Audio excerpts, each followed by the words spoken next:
Hey, what's up, everybody? Welcome to the Jess Marshall Podcast. This week, if you have questions about money, and if you don't, you should, you got to tune in and you got to turn it up because I've got Josh Littauer on with WealthWave. Most of us have no idea how money works. If you don't know what the 72 rule is, you need to tune in and turn up. Hope you enjoy it, and I think you will. Hey, what's going on, everybody? Welcome back to the Jess Marshall Podcast. Wow. Mark that swipe. Bring it. You grew up in Houston? No, so I grew up, I was born in Connecticut. My whole family lives in North Carolina now. And so I actually went to high school in North Carolina and then came out here to Texas to go to school. So I have a civil engineering degree. So totally crazy. Where'd you go to school? It's a tiny little school called Littauer in Longview. Yeah, I know of it. Yeah. Very well. Yep. So I went to Littauer. Very cool. Graduated in 2014. Littauer is big on the civil engineering because of the power equipment and all that. Yeah. So Littauer Industries is right across the street there. And the huge mining equipment is really the big thing that they do. Amazing. Yeah. And so I got a civil engineering degree from there. Got into construction management out of school. I'm sorry. I know, yeah. I was there for, so I helped start a company for a guy right out of school. He basically hired me on and said, hey, I was the only employee. And so we had $50,000 worth of contracts at that point. And there was nothing, basically. You know the construction world. Yeah. And went from that, we did about $3 million the year, at about 18 months after that. And I got to a spot where I was like, hey, this is where I think we should go as a company. I'm the only employee. Right. So I'm like, here's what I think we need to do. And he's like, honestly, man, like, we're already doing really great. Like, I don't think we need to do any more than we're already doing. And I'm like, I'm too big of a visionary to say, like, yeah, cool. Like, let's just cool it and, like, call it good. And so I ended up leaving. Was it a thing where, like, you guys kind of started it together? No, I mean, I was just his first hire. I mean, he was a sole But he owner. leaned on you a lot, probably. I did everything. I did everything from, like, finding jobs, bidding them, like, so then when scheduling, all the whole thing. When you give him your opinion about, hey, I have this, I think this would be a smart way to, and he's like, there. Yeah, he's like, pump the brakes. Was he older than you? Yeah. He'd been in the industry for about 30 years. Yeah. And was in engineering before, and then moved over to the construction side. These young guys don't. They all have ideas. Yeah, basically. Yeah. And I was like, oh, I mean, that's cool, man. But I just see something way bigger for my life, and so I went from construction management to the other side of the documents and went to the engineering side. Which is funny. I didn't even use my civil engineering degree. I've never used it. So the firm that I ended up moving to. It's funny how college is like that, right? I know. Yeah, exactly. You go to learn how to work a system. We're going to talk about that later. Yeah. You know what I mean? Yeah. Dude, yeah, it's like you bust tail for 4 years, and just try and make it happen. And, you get out of school and you're like, I don't even want to do this, And that was really how it was for me. It's even when I made a switch into engineering, and we can talk about this too. It's like I made a switch into engineering. I'm like, I just don't feel like this is a great career path. Well, think about this. This is crazy. So you're like 17, you're 18 years old, and there's people that are like, so what are you going to do with your life? And you're like, bro, I mean, I just went through puberty, and I wrestle or play football or, like, what do you mean? Yeah, what am I going to do with my life? Yeah, exactly. Maybe not live the life my parents lived. Right. But beyond that, I don't know. Yeah, I have no idea. Yeah, and and even like engineering. My dad is in industrial contracting, so he moves and installs big industrial machinery. And so I'd worked with him through high school, and I had done enough to know that I didn't want to be on the contracting side for my career. Yeah. And the final straw, I actually worked a job in Houston. We were putting in an 8-ton elevator in a car dealership down in Houston in August. And so it was 110 degrees out, and I was just sweating my balls off, and I'm like, I'm not doing this for my career. So my dad's like, well, it's either this or you go get a degree. And I'm like, I'll find a degree. And so he's like, well, you're good at math and science, and engineers make good money, and they sit behind a desk. I'm like, that sounds way better than this. Yeah. And so did you move to Texas to go to school, or did you get moved to Texas before? No, I moved. My dad travels all over the country. And so I came to Texas to go to school. Gotcha. And then never left. So, and I've no Smart intentions move. to. Yeah. Smart move. Yeah, I got here as fast as I could. Me too. Me too, Yeah. man. No doubt, especially growing up in Connecticut. I grew up in the state of Washington. Yeah. So, I think I like Texas. Yeah. When did you move here? I moved here in 95. Okay. Somewhere in there. Nice. Yeah. So I've been here for a minute. Yeah. Yeah, it's awesome. Yeah. It is. I think the cool thing about Texas is the attitude. Yeah. It's this ask forgiveness, not permission attitude. Totally. And it's this I'm going to strike out on my own. And everyone's like, yeah, go for it. And I think a lot of that comes from the oil and gas. Yep. Those guys who would just go out and boom, bust. And I think it's an awesome fear. I love the lack of fear, and that's part of what this podcast started right when COVID started. Yeah. It's about living a life where you're not bound up by fear. Totally. Because fear is a disease. Yeah. And if you let it in, it starts creeping around and it starts taking you over and it starts breaking you down. Yeah. You know what I mean? Yeah, totally. That's awesome. The career stuff after you get out of college is it's a weird journey how all that starts to unravel though, right? And I don't know the actual statistics on it, but there's a significant amount of people who leave college and never use their degree. Yeah. It's a significant amount, which is crazy. That's like, you're exactly right. It's like, man, I had no idea what I wanted to do as 18. Sure. I'm like, I just knew I didn't want to I didn't want to be outside working my butt off doing manual labor. Yeah. And I'm like, well, college seems to be the next route. Besides that, I didn't know. At that point, I didn't even know all that much about like entrepreneurship and building your own business and like really creating, something for yourself. I just knew I didn't want to be stuck doing manual labor my whole life. And, so my parents were like, hey, you're reasonably good at math and science. And I'm like, and I'd like to make some decent money. And they're like, well, engineers make good money. Yeah. I'm like, oh, that's good enough for me. It sounds good. Yeah. So, I think by the grace of God, I ended up out here in Texas and, fell in love with the place and like the people out here. And I built a great community here and, obviously never left and have no intention to. No doubt. How long did you live in Houston? I only lived in Houston for 2 years. Okay. Yeah, so I'll give you the roundabout version. Yeah. Right. So I went to school in Longview. And then stayed there in the Longview area. Directly out of school, I spent about 18 months doing competing in CrossFit, which you're familiar with CrossFit at all. Oh, yeah. So I was 35th in the world in CrossFit in 2016. Tell me your favorite CrossFit joke when people make fun of CrossFitters. Oh, gosh. No, tell me your favorite one. Or your least favorite one. Well, I mean... Right, because comedians, man, they go after the CrossFitters, right? Oh yeah, of course. And you're like, why don't you try one session? Yeah, well, I was the same way. I made fun of CrossFitters. Really? Oh yeah, I was like, you guys are a bunch of idiots. How'd you find it then? Well, you're very much this way too. I would assume from an athlete's perspective, is I always love a good challenge, and so I was like just doing my normal bodybuilding type stuff. And there was this guy, and I was watching these guys do CrossFit in our university gym there at Littauer. And I'm like, these whack jobs, like, what are they doing? Like, they're flailing around on the pull-up bar and telling me it's a real pull-up. And I'm like, no, this has got to be a joke. And he's like, if you can beat me in this workout, I'll leave you alone. I'll never ask you to do another thing. Okay. And I was like, fine, I'll do it. And I smoked it. And I was like, I felt like, but it destroyed me at the same time. Right. I'm laying, writhing in pain on the ground. Yeah.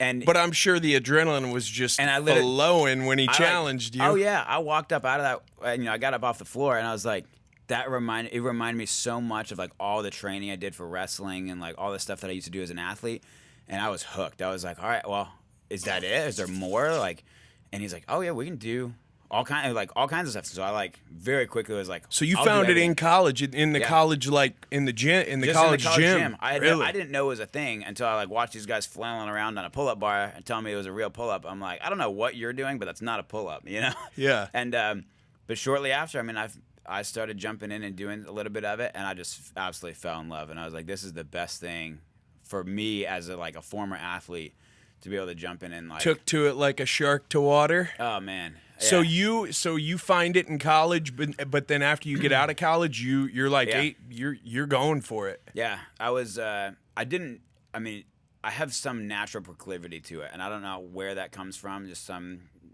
God-given gift in a way. But when I first started, I'm naturally built for the sport. I'm 5'8". Right now, I'm a little heavier than I was. I'm about 205 right now. But I'm built for the big compound movements, the Olympic lifts I'm built for.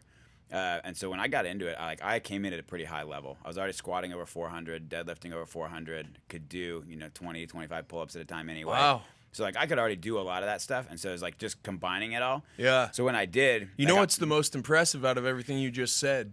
The pull-ups. Yeah. pull-ups are. Have you always been able to just jump up and do pull-ups? Like, remember growing up when you'd go do the monkey bars? Yeah. And you know, and you'd learn. Your dad be like, "No, you're good," and then swing and swing. Yep. Were you just all over that? Yeah, I was naturally. I mean, I did a lot of that growing up. Yeah. And then obviously you get into like when I got into high school. We could talk about wrestling a bunch too. I'm sure. Yeah. Did you wrestle too? Like, just a little bit. Like high school and stuff. Yep. Yeah. Yeah. I found wrestling in high school, and it was like it was one of the best things that ever happened to me. Oh, it's awesome. I loved wrestling. When I have sons, they're wrestling. Oh yeah. I mean, they're wrestling and rugby go right there. They go hand in hand. Yeah, you know, they do. The mindset and like the aggressiveness. There's just not the concussions in wrestling that there are in rugby. So it's maybe a little. My mom she'll support the wrestling more than she would support the rugby. Get encouragement. Yeah, my mom's one contingency was I had to wear headgear. You know, she said I couldn't wrestle without it. You know what's crazy? When I found rugby, that was my mom. She was like, "Would you please wear a scrum cap?" Yeah. And so I was like, yeah, sure. So if I knew she was coming to a game, I would wear one. Otherwise, I'm not wearing a bonnet to play this sport. Yeah, but, totally. The pull-ups, that fascinates me, man. Yeah. Because there are people who can train and train and train and train, and they might be able to do 5 or 8 or 10. I mean, pull-ups are they're a bear. They're a bear. When you do them for long enough, and I tell people this, and I tell people this too. It's like, when I started working out, like I started doing just basic bodyweight movements when I was like 9 years old. Really? Oh yeah. So I've like, when people are like, well, how did you build such a good base? I'm like, I just been in the game for a long time. Where'd that come from? Was your dad pretty strong guy? Well, both my parents were athletes, but but we didn't. Neither of them exercised as like a regular part of their routine, which I thought was interesting. But I grew up going to a Christian camp for boys up in called Deerfoot Lodge up in upstate New York. Ooh, beautiful. That's where my dad's beautiful. from. Yeah, it's beautiful. That's awesome. And they have a program while you're there, so you're there for 2 weeks as a kid. And they have a program called 3012 where you do 3,000 push-ups and memorize a passage of 12 Bible verses. There we go. In a 10-day window. And so as an 8-year-old, I was like, well, I want to do that. What was harder? The memorizing memorizing's way harder. See? It's way harder. Yeah. That was so growing up, I grew up in a very, very Christian home, went to Christian school my whole life, and we would memorize a book of the Bible throughout the year. It's awesome. Okay, right? So I don't know, maybe Psalm 119. Because that's, I mean, it's a Psalms very long book. Very long, Psalms is a book unto itself, but that's a very long chapter. And then at the end of the year, if you were a real badass at memorizing, you would recite the whole thing from memory. Yeah. And I mean the whole thing. Yeah. And like you sit down and the other person's holding the Bible and you say the whole thing back to them. And I won that thing every Did you? Good for you, man. So that's awesome. To this day, my memory is just people go, what are you Rain Man? What's your deal? Yeah. And I'll just be like, that was memorizing. Yeah. But that's crazy because memorizing is that's a discipline too. It is. Yeah. Totally. Yeah. So that was where a lot of it started for me, was learning the discipline of getting up in the morning, doing your push-ups, and starting to getting your Bible reading in and memorizing scripture. And then what else are you doing up there? You're doing like canoeing and archery and all that good stuff. You nailed it. Canoeing, archery, Awesome. So I learned how to shoot a bow at 8. I learned how to shoot rifles at 10. And loving the outdoors. Loved it. I've hiked a couple 100 miles in a 2-week window, and it fun, truly man. doesn't get much more beautiful than upstate New York. It's beautiful. I feel like a lot of people don't give it the credit that it deserves. No, it's totally underrated. It really, totally underrated. Really is. And it's very backwoods. It's very, it's not like, your well-developed trails and everything. It's like, you're wilderness. It's wilderness. 100%. Yeah, I fell in love with it up there, though. I bet. love it. I still to this day, I love hiking and backpacking. That's I cool. don't do it nearly enough, but I grew up doing it. It was a blast. Should let's go out and throw a backpack on right now and just do like a 2-day hike right now in this heat. Let's knock it out. Let's do it. Yeah, let's do it. I'd totally be down. Yeah, the backpacking in Texas is that's an adventure. Now, if you get out by Lajitas, like out there by Big Bend, That area, apparently, I've never been. Yeah, me either. But apparently that is just like next level, and it doesn't even look like the state of Texas. Yeah. It's got mountains and all that. Well, that's what's crazy about Texas, too. It's like a lot of states, they've got like one climate and they've got one, kind of demographic almost. Where it's like Texas is like you got coast, you've got desert, you've got mountains, you've got cities. You name it, Texas has it. What is that area down by Houston? I'm not a big fan of Houston, by the way. I make Houston jokes. I got back up here as quick as I could. There is a triangle in Houston where there are more species of birds in that triangle because of the Gulf and because of the confluence of the different climates. In this triangle, there's more species of birds in that triangle than anywhere else in the world. I can't remember what it's called. Yeah, I don't remember the name. I do know there for a while. Yeah, I think I know what you're talking about, but I don't recall the name of it. Yeah. But Texas is such an interesting state, and it's. I joke with my dad all the time, especially with everything that's been going on. I'm like, hey, when the petition goes out to secede from the union, you better be coming on down here. Yeah. And he's like, trust me, as soon as they pass that thing, I'm on my way. Well, did you know that there's more tigers in captivity in the state of Texas than there are in the entire wild of the world? I did not know that. I learned that from Coach Joe. That's what I call Joe Rogan. Oh, yeah. That's a crazy fact, right? I didn't know that. There's so many here. When that freeze hit, like a bunch of them couldn't make it. Really? Yeah. Dang, but it's weird. They can acclimate pretty well, and it's crazy. Did you see Tiger King? I watched like 2 episodes. Yeah. I'm like, I can't do this. This is insulting my intelligence. I know. I'm getting dumber and dumber just sitting here. So, but that's why. Yeah. There's all these tiger breeders, and then people get a tiger, and they're like, oh, look. Yeah, like Mike Tyson. Yeah. But he could handle one. Yeah, I mean, the most savage beast walking of all time in human form, in my opinion. Yeah. Iron Mike. But, it's crazy. Texas is. I was having this discussion with a real estate expert of mine who has a crazy channel. His name is Nick Jurley, and his channel's called Reventure Consulting. You should check it out. It's so data laden. It's unreal. Cool. And we were talking about what state is the most durable. Like if everything went wrong, like if the apocalypse came. Yeah. What state would you want to be in? And we're talking, and we're going to talk. He and I do something every couple of weeks, and we were talking. Maybe it's Texas, but we have a water issue here. Don't you think? I mean, we do. We run out of water a lot. Yeah, it's a concern a lot. Then. We actually did some study on this way back, again, civil engineering. Yeah, I bet you did. There is an aquifer that's under Texas that we're tapping into, but it only has so many years left in it, and it's not that long. It's only like another 150 years or so before it's completely tapped out. So we've got to have you got to really start looking at other ways of getting good clean water into Texas. But I mean, there's desalting processes you could pull from the ocean. It's just very, very expensive. There to are, do that. And there was a guy. Octavia Spencer was I believe it was her, might have been Viola Davis, was pushing him big time on her Instagram. He lives in Austin, and he has this machine he sets up, and it takes the humidity out of the air and turns it into drinking water. Oh, yeah. It's crazy. Yeah. Crazy. Wow. And then It's a good place to do it. It's here in Texas. He got shut down by big water. Because, really? there's all these water companies. Yeah, look at our table. Yeah, that's true, yeah. We're all, Yeah. What are you going to do? Right, exactly. This guy's making his own clean water and cutting our revenue here. Yeah, so big water came after this guy. It's kind of crazy. I don't know the full story, but the state is awesome. The attitude is awesome. The CrossFit journey, 18 months of competing. Yeah, give or take. So I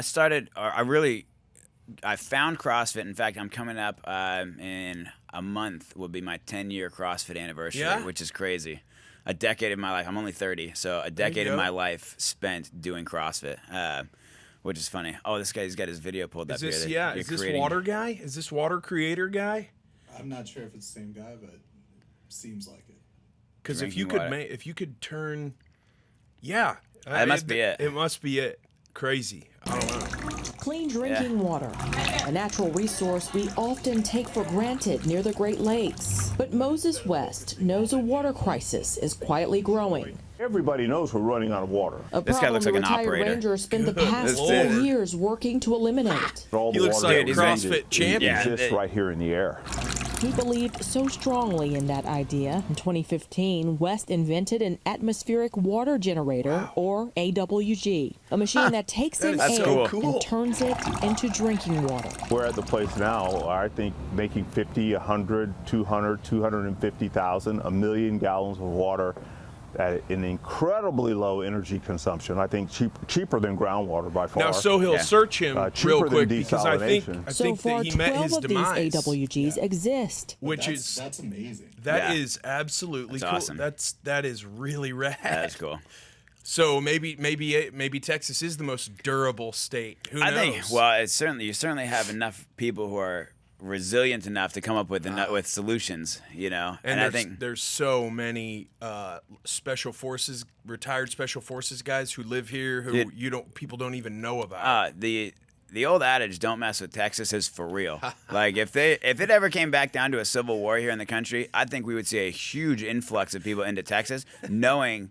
Like, I bet you Texas is more well-armed than the entire rest of the United States combined. I think that you're probably on to something there. I think "don't mess with Texas" means more now than maybe it ever did. Totally. I mean, and again, I think, it really comes down to a mindset in a lot of ways Yep. of like Texans in general are very just resilient people who, and I think way back, go all the way back to the Alamo. They drew a line in the sand and said, hey, we're going to stand and fight. Yeah. You can go home if you want, but if you cross this line, you're probably going to die. And everybody crossed the line and said, we'll all die together then. Yeah. And I still think there's a lot of Texans that think and believe that way. And so if it ever came down to we can get really into it. I know. But, if it ever came down to like, hey, we're gonna come get your guns, let's just throw that out there. Yeah. Oh, there would be an absolute heyday. They're gonna have a real tough time up in Collin County with one guy if they come for guns. That's for sure. Yeah, there you go. And he's sitting right here. What did Sam Houston say? He said, "You can go to hell, and I'll go to Texas." Yeah, I'll go to Texas. Something Yeah, like that. yeah. That statue in it's right on Huntsville 45. is so Yep. legit. Yep. Especially at Yeah, it's night, awesome. right? Oh, yeah. You're just like, man. Yeah. I knew when I moved here and you start driving around, I was just like, yeah, this is just a badass state. Yeah, There's just totally. so many. Yeah, it's very cool to live here. I enjoy it quite a bit. Yeah, I love Texas. It's interesting to see how many people have moved here in the last 2-3 years. Well, we've seen almost a 10% increase in, not 10%, about 1% increase in population just over the past year. About 300,000 people have moved into Texas over the past 12 months. Crazy. Which is crazy. And if you look at the states they're flooding out of California and New York, and Right. and they're going to places like Texas and Florida. Yeah. I think even into Arizona and North Carolina is actually a pretty big one where my family is. So there's mass migrations out of some of your other big states, like New York and California. Yeah. And they're coming here, So we always just say, like, hey, like, you can come on, but just don't bring your thought processes with you. You better That's start right. changing the way you think when you come here. So That's right, because we got something special here. Yeah. And it's special for a reason. yeah, When you're competing at those CrossFit games, Mm-hmm. what's the build up to the actual? Because I know you compete Yeah. regionally, Yep. and then you're competing. It gets bigger and bigger and bigger. What's that ramp up like for you in terms of what's your sleep like? What's your calorie intake like? What were your recovery processes for your body? yeah. When I was like really competing, I'll give you 2016 was my best season. And so during that season, I was probably training 5 hours a day. So my morning sessions were typically some isolated conditioning movements, rowing, biking, running, swimming. I would do that, and then would also usually do like a weightlifting session at some point in there. Afternoons were again another weightlifting session, and then your normal, what you consider to be like CrossFit workouts. Man, just tearing your body down. Oh, it was a beat down, yeah, for sure. But I mean, like, How much were you sleeping every night?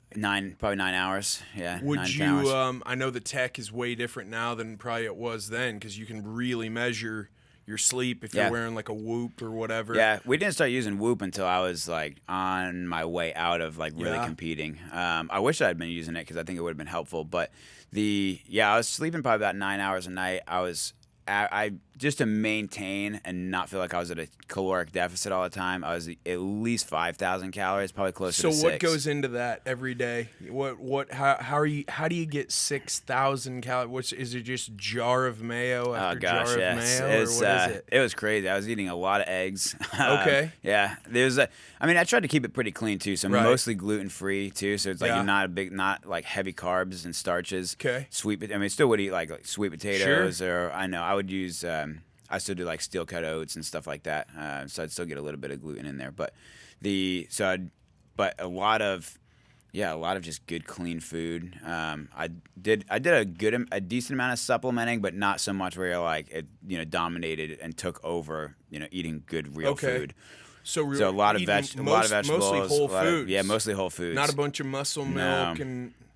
In fact, I only had I had 2 recovery shakes a day just after my workouts, but otherwise that was really it as far as shakes go. So most of my food intake was actual real food. So how much time did that take? A lot. Making your food. A lot. So you're working out and you're sleeping 9 hours It's a full-time job. And you're making all your food. Yeah, it was a full-time job. I had like an individual sponsor that basically covered everything. So all my food, my supplements. So you had a sugar mama, basically. Yeah. I'm just kidding, brother. But for real though, they took care of basically everything, and so that helped a ton because it's very expensive. How'd you snag that? They came to me. They saw you at a competition. So it was an individual guy. So this one guy, just really nice guy, and I'll even give this too. He opened my eyes to what's possible in life. So there's a wealthy individual, business owner. Who loved CrossFit, loved the community, and him and I just connected, and became like a mentor to you. Yeah, and I'm like a broke college kid, right. Just like, he's like, hey, would you want to really make it big here in the sport of CrossFit? I was like, yeah, that'd be super cool. No doubt. And so he's like, awesome. Well, you got to start eating some better food for sure, because you're probably eating ramen noodles and hot dogs. I'm like, how'd you know my diet? And he's like, well, here, and he helped cover my groceries starting out. And I'm like, I eat on $25 a week, man. So I'm like, I don't know what all this extra money's for. He's like, well, no, you're gonna start eating eggs and bacon for breakfast every day, and you're gonna eat steak for dinner. And I was like, I guess, but he started. That's really how it started. So you're eating you're pulling in calories like Michael Phelps. They would talk about Michael Phelps would pull in when he was training for Olympic swimming. Yeah, just because you have to. You have to.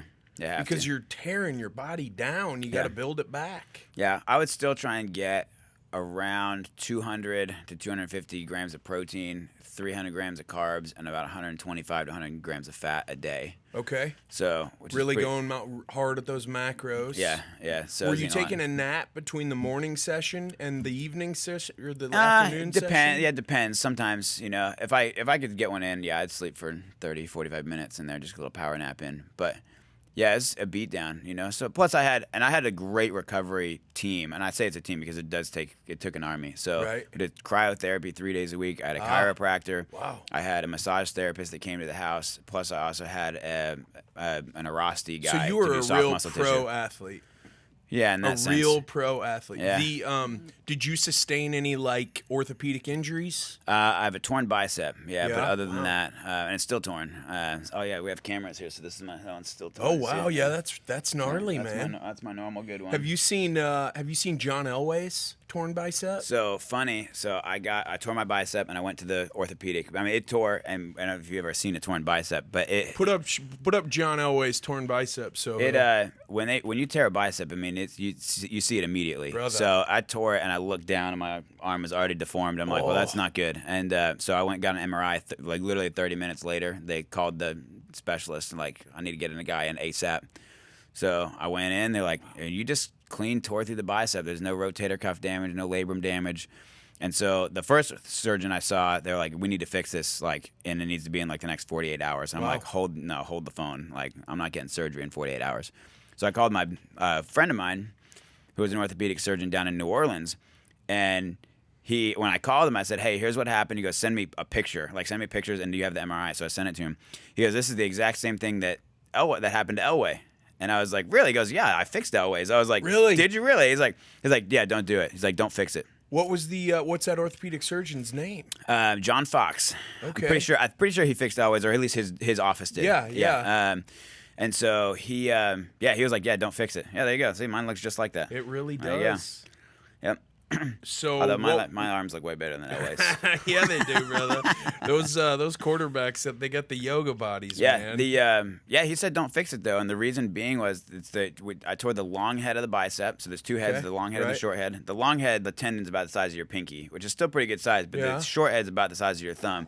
So you tear through the short head. I mean, it is a absolute mess. That's like a climbing rope, man. Yeah. Oh yeah, it's a mess. So what was the pain like? You ever been shot by a BB gun?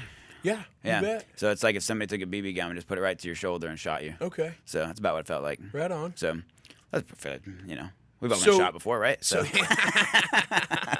hell yeah, if you haven't been shot. Come on, you know what that feels like. BB gun. Yeah, what are you talking about? Yeah. Like we got to step up the caliber if we really want credit, though. Right. Yeah. So how'd you rehab the thing? Crazy enough. So this is a lot of and I give a lot of credit to CrossFit for this, because I'd been doing so much of these big compound movements, and the rest of my shoulder was in such great shape.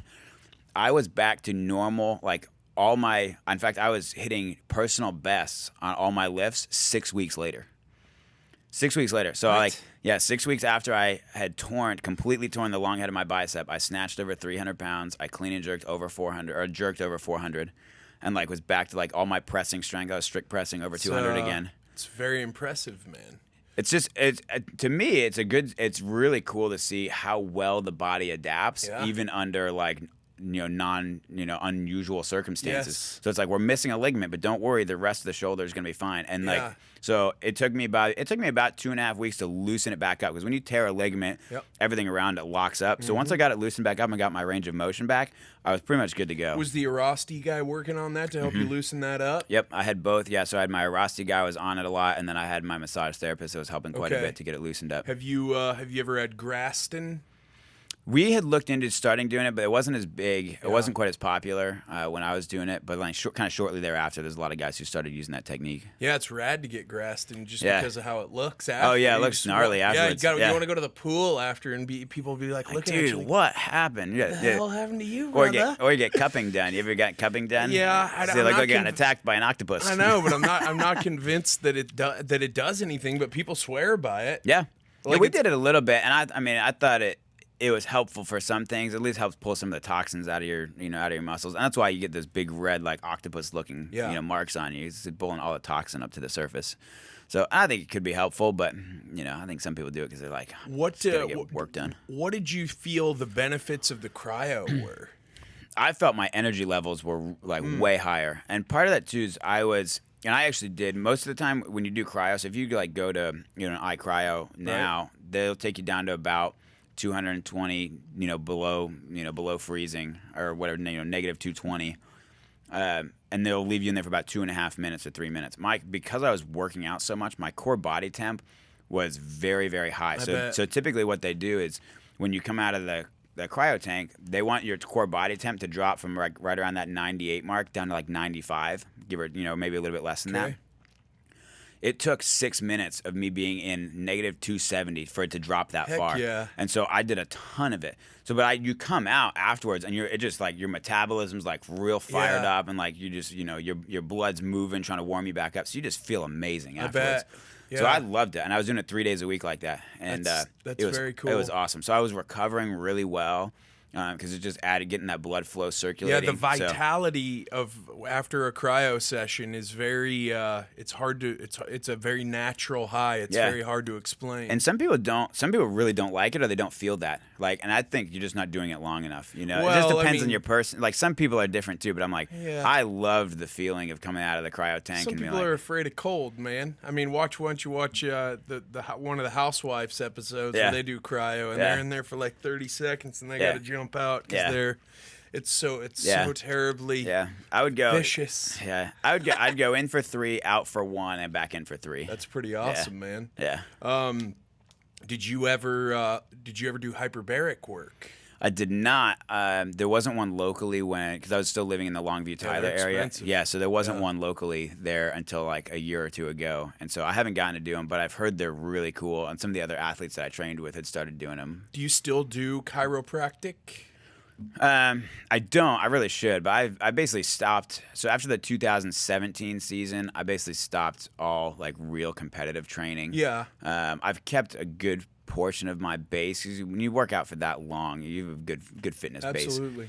But I haven't really trained, nor have I kept up with all my recovery systems. You know. I mean, if you're not putting your body through it, there's really no reason to do it. But the chiropractic sometimes, like if I can't get right. Yeah. Even if I don't have a back or a neck or a shoulder, I just don't feel right, and then I go in and get an adjustment. Man, it's very interesting how all that works. Well, especially for you as a rugby guy. Yeah. I mean, you would think you'd probably need some time Bro, to get work done. I've put several orthopedic surgeons' children through very nice colleges. Yeah.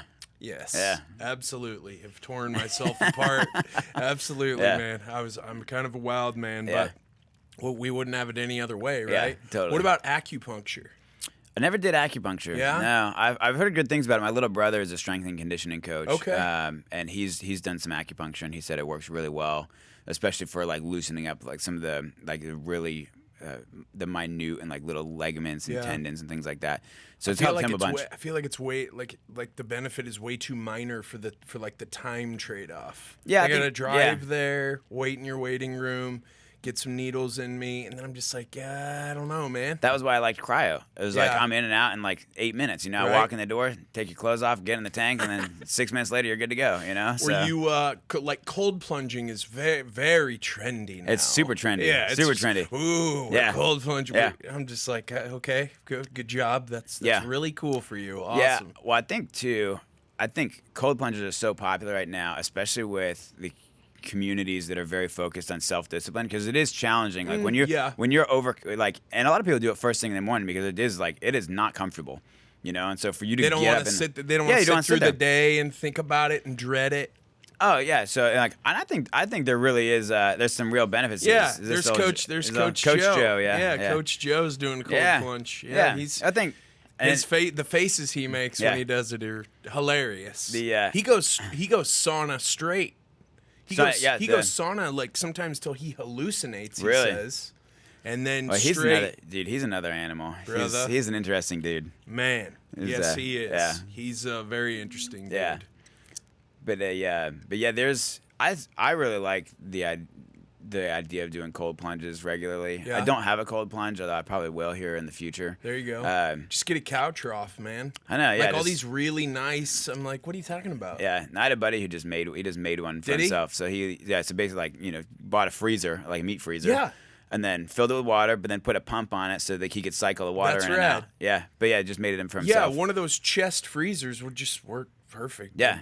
He's like, you just, you know, he's like, I clean it out once every 2 weeks or something like that, and you're good to go. But it keeps the water at 40 degrees, and you know, and he loves it. Throw a little chlorine in there. Yeah, it'll be fine. No worries. Come on, No like worries. what are we doing Yeah. here? We're making everything way too fancy here, man. Yeah, totally. They wouldn't do it like that in upstate New York, man. They just no, you just jump in a cold river. Yeah, they'd just be like, go get in the stream, man. Your ankle hurts, go dip it in the stream. You'll be fine. We used to do that after a long day's hike, you know. Absolutely. Hike 16, 18 miles, just go lay in the river for a little while. Yeah, you know? and then you don't even have to take a shower, man. You're good to go. Yeah, it's perfect. Yeah, it is. Yeah. It's awesome.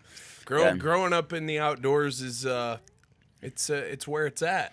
Well, I think too, there's so many lessons that can be learned by being out in nature. And I personally, you know, I'm a believer, and I grew up in church, and my faith's a big part of who I am and how I operate.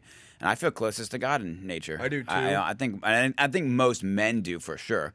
You know, if you get a guy, you know, a lot of us guys were too inundated with technology and all the modern, you know, the luxuries of modern society. Yep. But men they go to this very primal nature when they get out in the woods. Yep. And it's so true to who we are.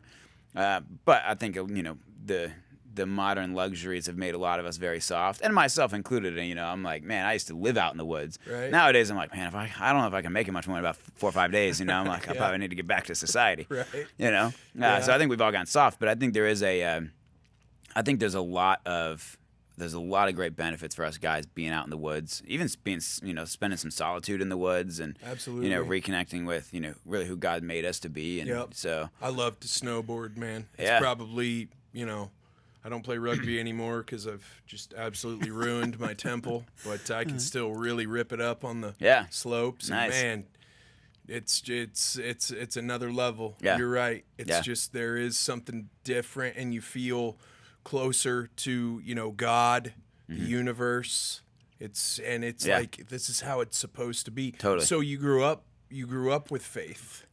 Yeah, totally. My parents were Christians, growing up. What denomination? So I went to evangelical free church growing up. Yeah. Ended up in like a Baptist church, in No North snake Carolina. bites or anything. No, Nothing crazy. Nah.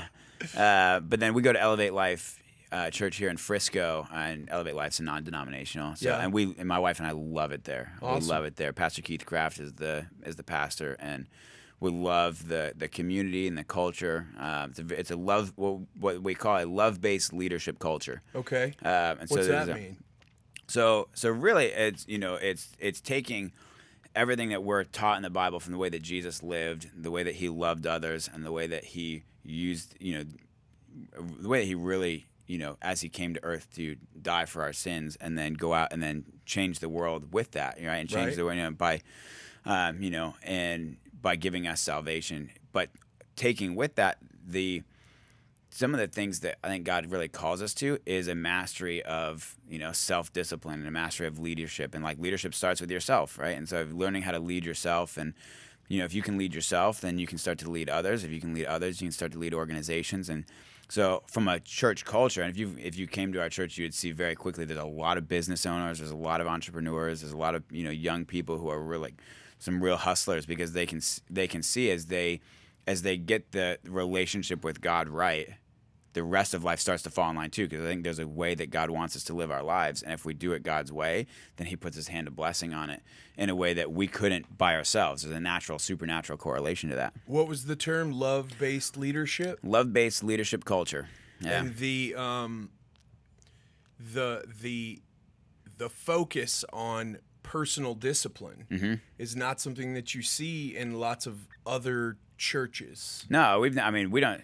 Growing up, I don't feel like we ever talked about, learning how to lead yourself well, like leading your emotions. What does leading yourself well mean? Yeah, I think it means, for me personally, when we talk about leadership, right? So leadership is influence, right? The John Maxwell thing. Leadership is influence. Right. So, but if it starts with yourself, if you can personally lead yourself, then you can start to dictate how the rest of your life goes. So what are you talking about when you say lead yourself? Like denying the flesh? Like denying the flesh, denying even like negative thought processes, denying things like in our natural state. I think a lot of us tend to lean more towards a really negative mindset. Right? So in order to change that, you've got to lead your emotions, right? And you've got to lead your thoughts, right? So that's where like surrounding yourself with people who also think that way, with books, and podcasts, and people who are growing. That's why it makes such a big difference, because it helps you to reorganize your thought processes so that you can then, grow and develop yourself. But it takes a level of personal leadership to say, like, this is who I am and this is who I'm going to be. In order to do that, I've got to get self-disciplined. I've got to get focused on where I'm going, and then changing your thought processes along the way. And is the change of the thought process toward more of like a positive mindset something that you have to do every day? Is this a reframing of things maybe from your childhood, or maybe it's just we live in a fallen world. It's weird out here. There's a lot of if you leave the news on all day long, you're probably not going to walk away and sleep well and just live a fulfilled life. Yeah, totally. Well, and I think that's true for everybody growing up. So growing up, like, you ever thought, like, when you're a young kid, your parents, like, you can be anything you want. You can do anything. Like, you could be an astronaut. You could do whatever you want. But then slowly throughout, like, going to school and life just starts to happen. And before you know it, it's like, some of us just aren't cut out to do that. Or, hey, you're really thinking way too big here. And like before you know it, all of those thoughts get suppressed. And so before you know it, if you even start to lean towards like thinking really big, your natural tendency has become, I'm probably not good enough for that. Or I don't know that I actually deserve that. And so all those thoughts get suppressed. So you tend to get into a more of a negative mindset. So then when you look at all the information that's coming to you now, I mean, both social media and then like the mainstream media is just an absolute dumpster fire of negative information. It's just all it is fear porn. It's all fear based. It's just we're just gonna hit you with some fear porn. We're gonna scare you. Yeah, totally. We're gonna freak you out. It's gonna and because negativity draws. Look at what is the paramount clickbait. It's negative stuff. Oh, of course. That gets way more clicks than positive stuff. Yeah. And I guess that's just human nature. It is. You know? And I think we have to work really hard. And you said it too. It's like, as people, I think we're fallen people, right? It started way back with Adam and Eve. Right. It's like, Absolutely. you're the only two people on the earth. You messed it up for the rest of us. Yeah. God gave you one, you had one job out here. Yeah. But the rest of us, as part of that, it's like we grew up now in a fallen world where as part of that, it's like there is a lot of fear. There is a lot of negativity and there's things that we have to overcome. That's not how God wants us to live. God doesn't want us to live in fear, right? It says it right there in the Bible. God did not give you a spirit of fear, but of love, power, and a sound mind. Love, power, and a sound mind, yes. right? It's like, well, look at our world. Our world is filled with fear. It's actually power first. Yeah. He's not power, giving love, you. and a sound mind. Yeah, Yeah. it's power. It's power first. Yeah. Love is important. Yeah. But isn't that crazy? The way the order of those words is kind of nuts, right? Yeah. Well, and I think too, it's like because we as a society, we don't talk about that a lot. Like we do in our culture at church. Like the guys that I'm around, even the other businessmen that I associate with, like we talk about that all the time. But like you get outside of it, it's like, man, nobody talks about that. Sure. Of having like a mindset of like power, love, and a sound mind. Yeah. And I think that's where the part about sound mind is where that self-leadership starts to come in. Is like, what are you doing to change your mind, right? To change your thought processes and change the way that you're growing and developing yourself, because that's a big part of your ability to then dictate your current life, but then also your future life. Sure. So people wake up, if you don't do that, people wake up 10, 20 years down the road, be like, man, I had all these dreams, but they never happened. It's like, you didn't change your mind at any point, And it talks in Romans, Paul talks about it in Romans too, is do not conform to the pattern of this world, the pattern of the world being fear, negativity, divisiveness, right? Do not conform to the pattern of this world, but be transformed by the renewing of your mind. Yeah, and Paul was a tough customer, man. He was a tough customer. And he changed his mind. Yes, he had it killed changed people for him. Yeah, yes. he literally was killing people. He was a tough customer. Yeah. He was not leading with hugs. No. He was not leading with hugs, No. bro. He was not. No, not at all. He had a face like this more often than not. Yeah, it's like, but if Paul was able to do it, I mean, there's no reason why God can't get a hold of any one of us and say like, hey, I'm going to help you renew your mind. Let's start thinking the way that God thinks. Let's start thinking the way that we're supposed to live. So this reframing, this thinking a different way, are you talking about like limitless thinking? So we're gonna think big. We're gonna think even bigger. We're gonna think even bigger than that type of stuff. Yeah. And how do you get there? Do you meditate? Is that a part of your part of your discipline? Yeah, spending time in like reading and praying, So praying and meditating, if you want to think of it that way. So, God talks about that a lot. Is like, being in his word, reading the word and meditating on it, right? And thinking on it. Yeah. Do you ever do like a silent meditation practice though? Yeah, sure. I don't know that I'm as consistent as I'd like to be. It's tough. But I usually spend at least a couple minutes in the morning, as I'm like, you should reading try and a praying. guided one. I have done, funny, we'll go tie back to CrossFit for a second. When I was competing, before competitions, we would do 10 to 15 minutes of visualizing your workouts before you would do them. So, yeah, I used to do a lot more of like the guided stuff like that. Did you ever, back to the CrossFit thing, did you ever dream about a competition? Before I did. a competition? Yeah. Isn't that weird? Yeah.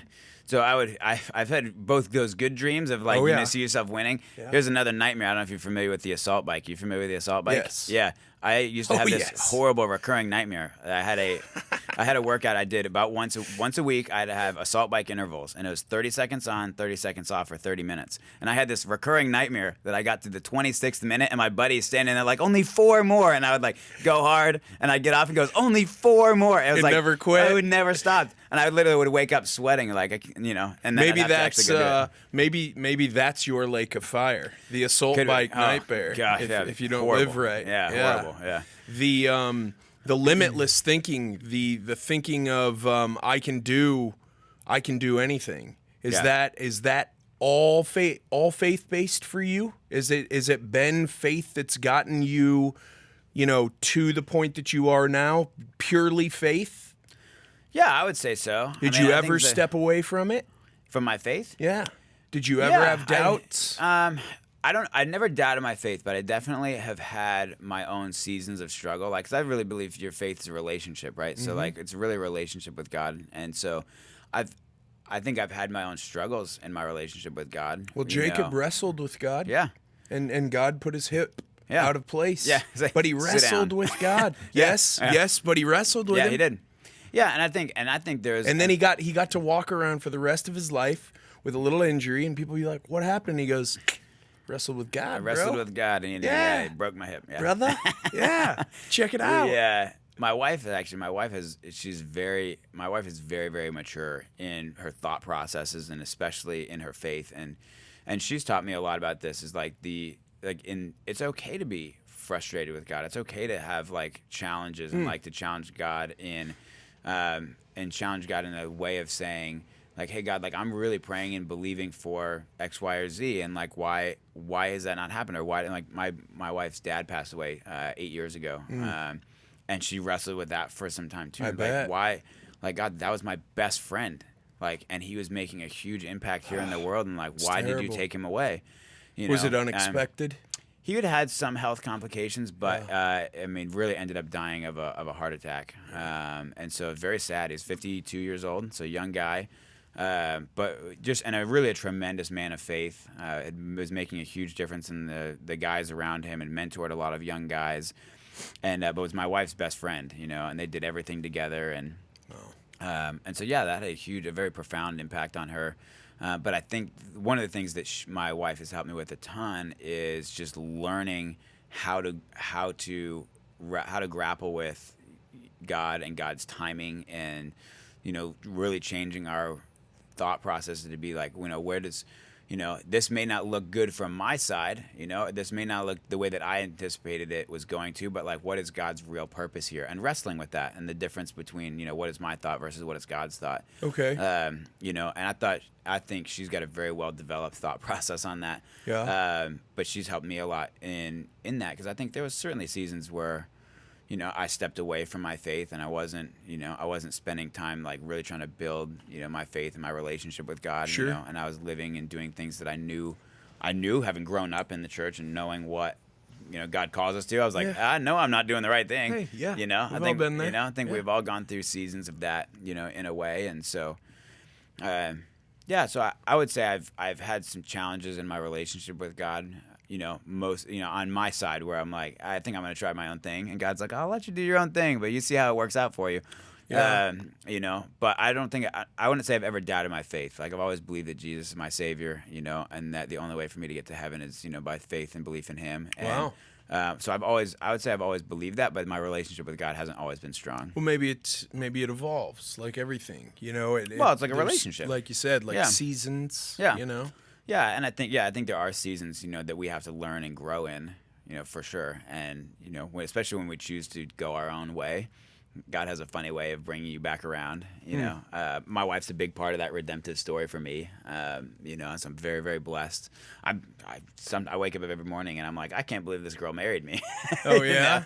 So I think I way outkicked my coverage. So well, you're saying it on camera, so good boy. I am. So boy. Don't even have to get. You don't have to buy roses this week. You're good to go. I will buy roses this week. Though, 'cause there you go. We celebrate our monthly anniversary. We celebrate a monthly anniversary. Yeah. Really? So wow. She does get roses every month. Attaboy. Yeah. There you go. Yeah. That's what it's all about.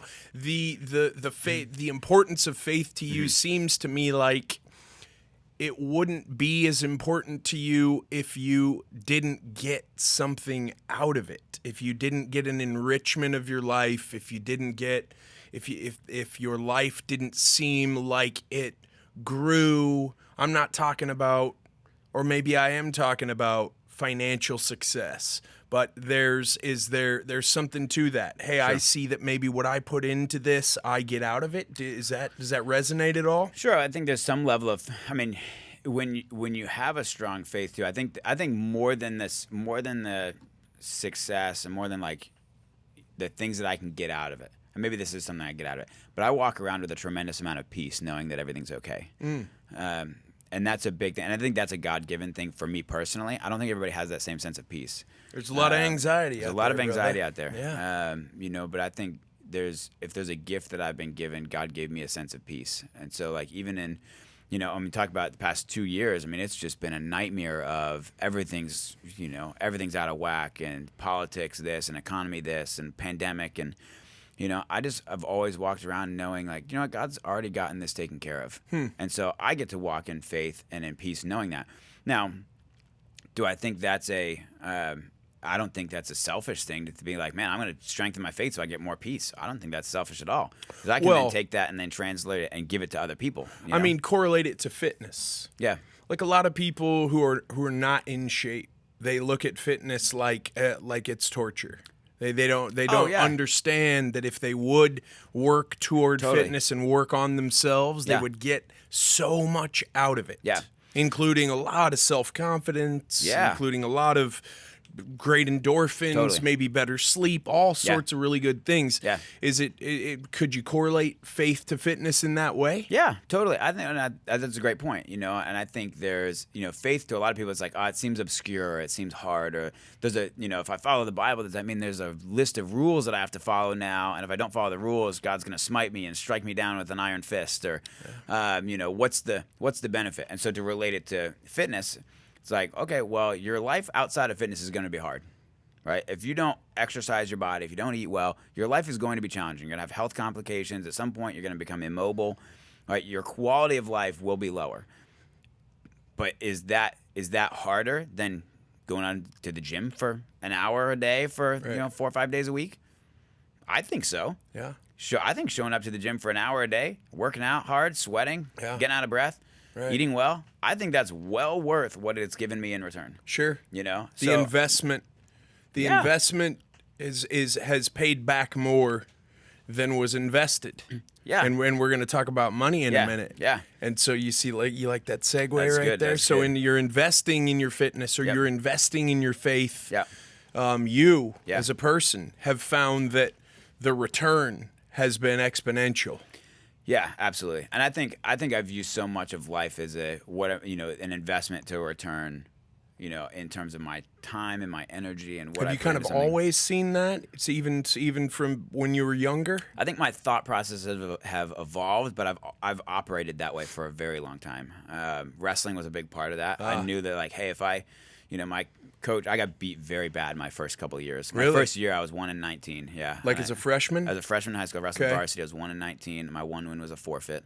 How big were you? I wrestled 145 pounds. Okay. So kind of edge of the gladiator weights, what they called those. Getting smoked. I was getting smoked by juniors and seniors. And my coach, is like very plain and simple. He's like, you're going to have to work way harder at getting strong, because you're just going to get your lunch eaten until you get stronger. Okay. And so I was like, okay. So I figured out, so I was like, so you mean to tell me that if I just go to the gym, lift more weights, get really focused on getting strong, then I'm going to start winning matches? That's the answer. I said, then I can do that. Right on. That's a great return. I'll start winning matches if I get stronger. Was that a big summer for you? Your freshman between freshman and sophomore, that summer, right? Whenever you're an athlete in high school, you're like,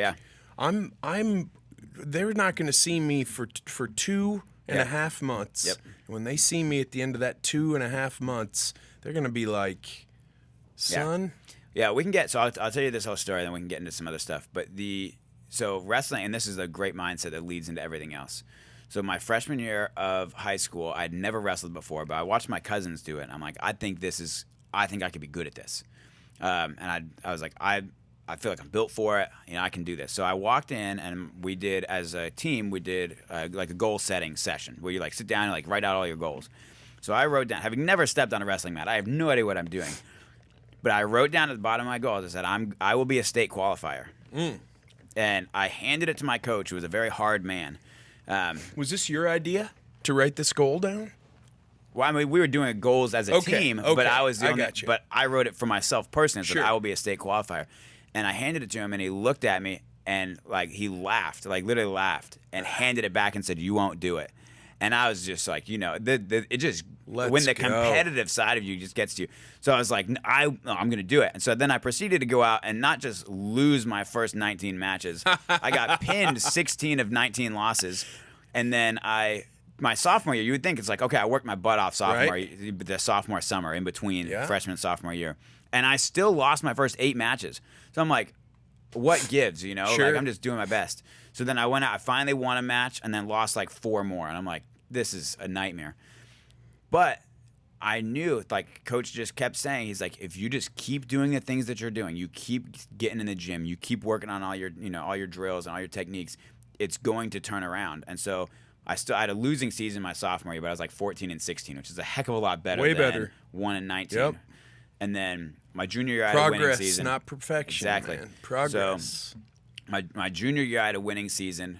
And then my senior year, my little brother was on the team at the time when I moved into my senior year, which is just, it was so fun to have my little brother there. Man. And we worked out I'm together. envious, man, because my brother is 8 years younger. And so we didn't ever really we got to play like 4 or 5 rugby matches together. Yeah. And if we would have been like 2 years apart, bro, we might both be in state prison, to be honest with you. He's my brother's a stud, man, and he's there's some genetics there too. I mean, he's an absolute beast. Squats 600 pounds, deadlifts over 600. Let's go. Like, he's a stud, a big dude. But him and I wrestled in high school together my junior and senior year. He was 18 months behind me. Yeah. And so between my junior and senior year, because I told coach, I said, I'm going to be a state qualifier, and I had not done it up to that point. It's like, I have one shot left to do this. And so him and I both, we worked, all summer long, 2-a-days, just like busting tail. We're going to figure out a way to make it happen. And so my senior season, I was 37-7.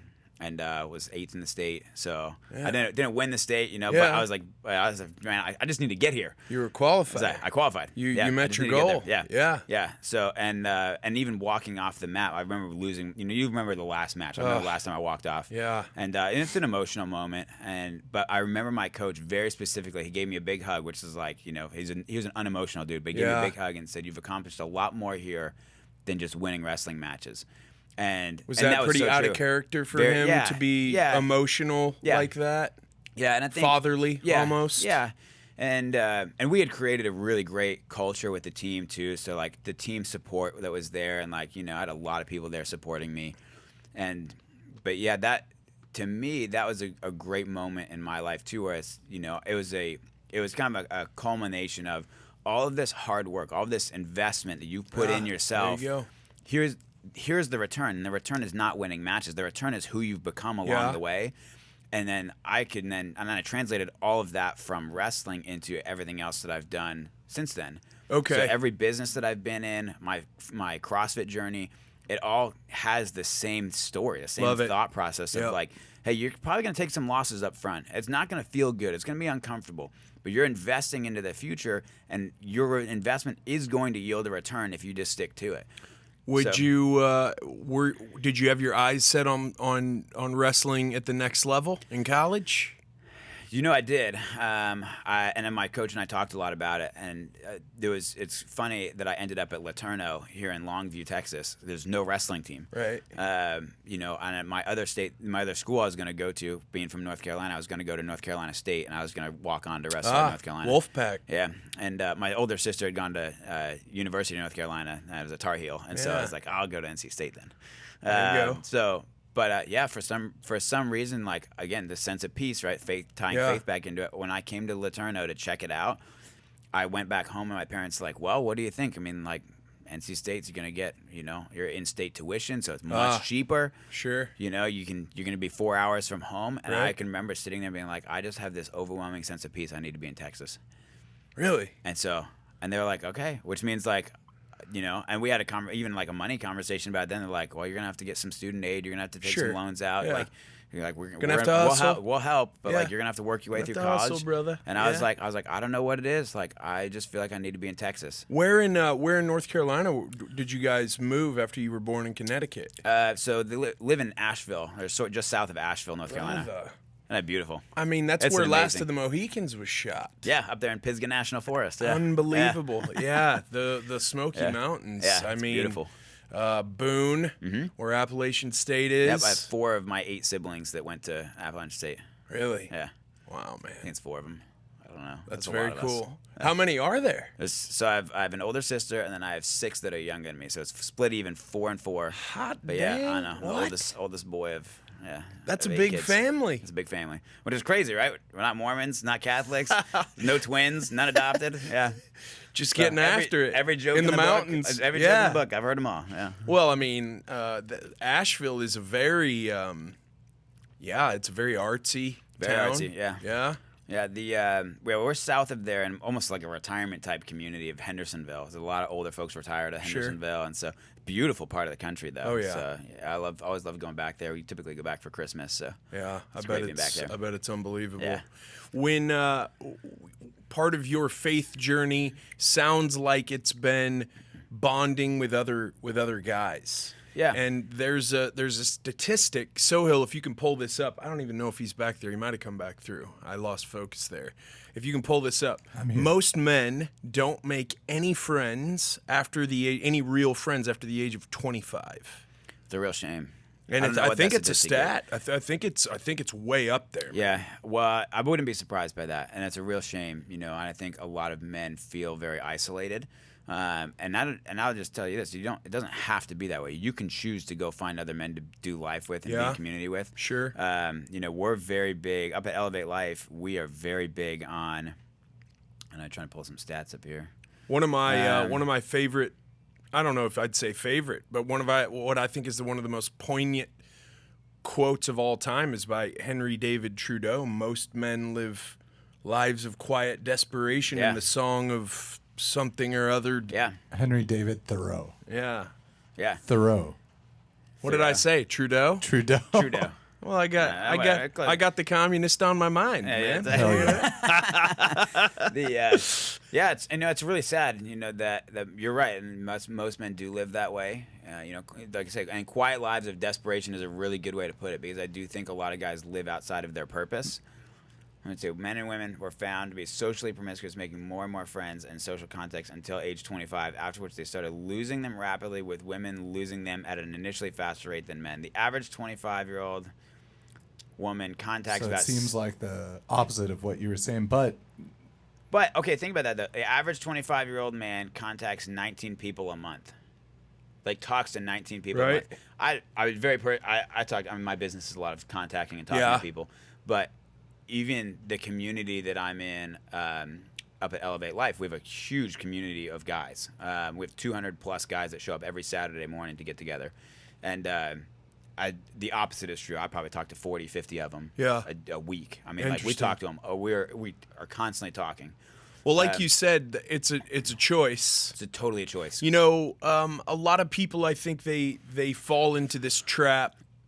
I see it a lot, where life just happens to them. Yep, totally. And bad things do happen. Mm-hmm. And there are things so much out of our control. Yeah. There's so much out of our control. To think about all of that is insane. But if you think about just the things that are in your control, and you just control only those things, absolutely control the absolute fuck out of all of those things. Yeah.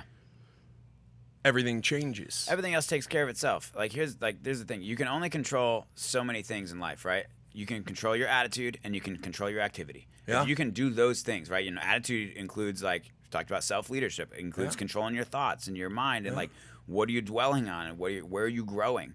And then also your activity. Like, what are the things that you're doing? Are you doing positive things for yourself? Are you getting in the gym? Are you associating with other like-minded people? Are you getting in circles of people that are going to help grow you? You have the choice to go do that. Like right? being assertive about tracking down a community of like-minded people is an action. That's taking action. Yeah. You don't just walk around in Walmart and you bump into somebody and you're lifelong free. You know, and it's where you meet them sometimes too. So you've met a lot of them obviously at church, and that's very important to you. But you know, there's a lot of other places that you can meet like-minded people depending on your mindset as a person. Yeah. But being isolated is something that people just sometimes they just let it happen to them. Now, I will say there are a lot of people who bad things happen to, and they're kind of bound up by fear because they don't want to get back out there because last time they did, somebody took them down or really hurt them.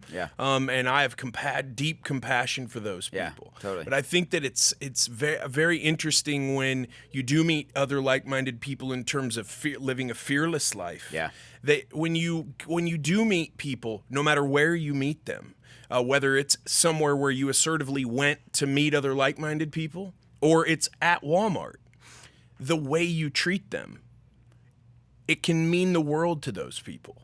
You know, the way when the waitress pours your coffee at IHOP, and the way that you treat her with respect, but also warmth and love. Those are things that people go, they look twice at you and they're like, the hell, something's different with this dude. What's your deal? You know, and that's something. Sometimes you don't want it. You wake up in the morning and you're like, I don't have it in me today, man. I just want to keep to myself.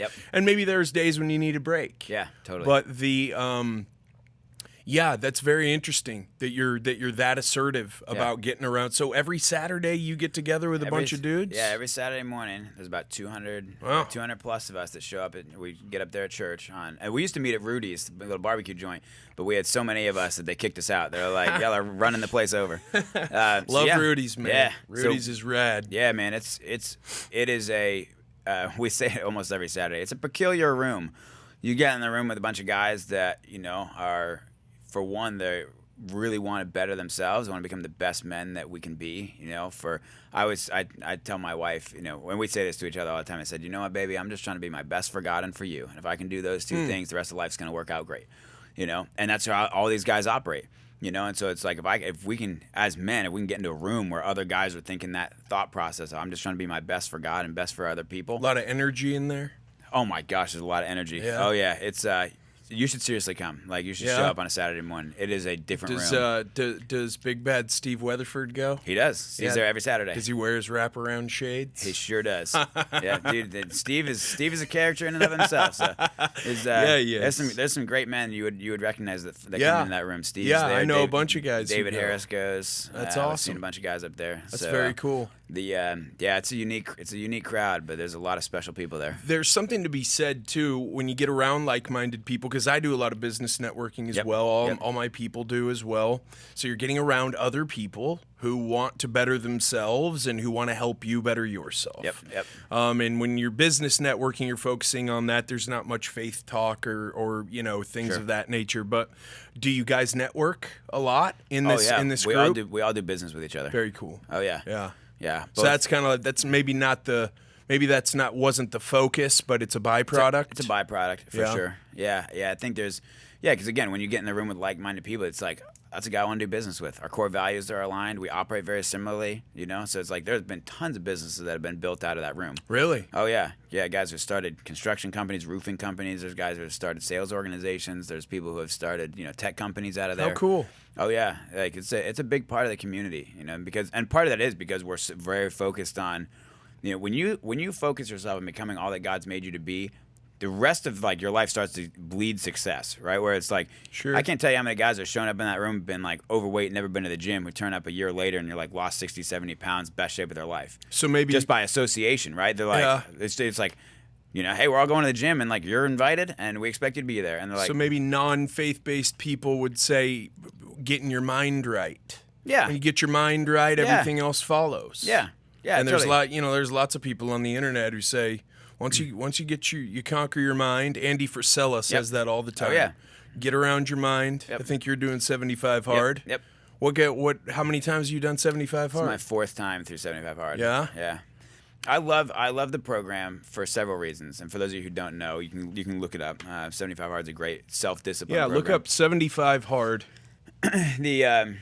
So with 75 hard, What's the program entail? So a program entails 2 workouts a day, 45 minutes apiece. One of them has to be outside, rain or shine. Following a diet, which you get to pick, right? But you get to follow a diet. Drink a gallon of water, no alcohol, no cheat meals. Read 10 pages of personal development, and then take a progress picture every day. What about smoking? Can you smoke pot? I don't think so. Everybody has a different opinion on that. I think that falls into the guidelines of should not be allowed to do that, but nowhere does it explicitly say that.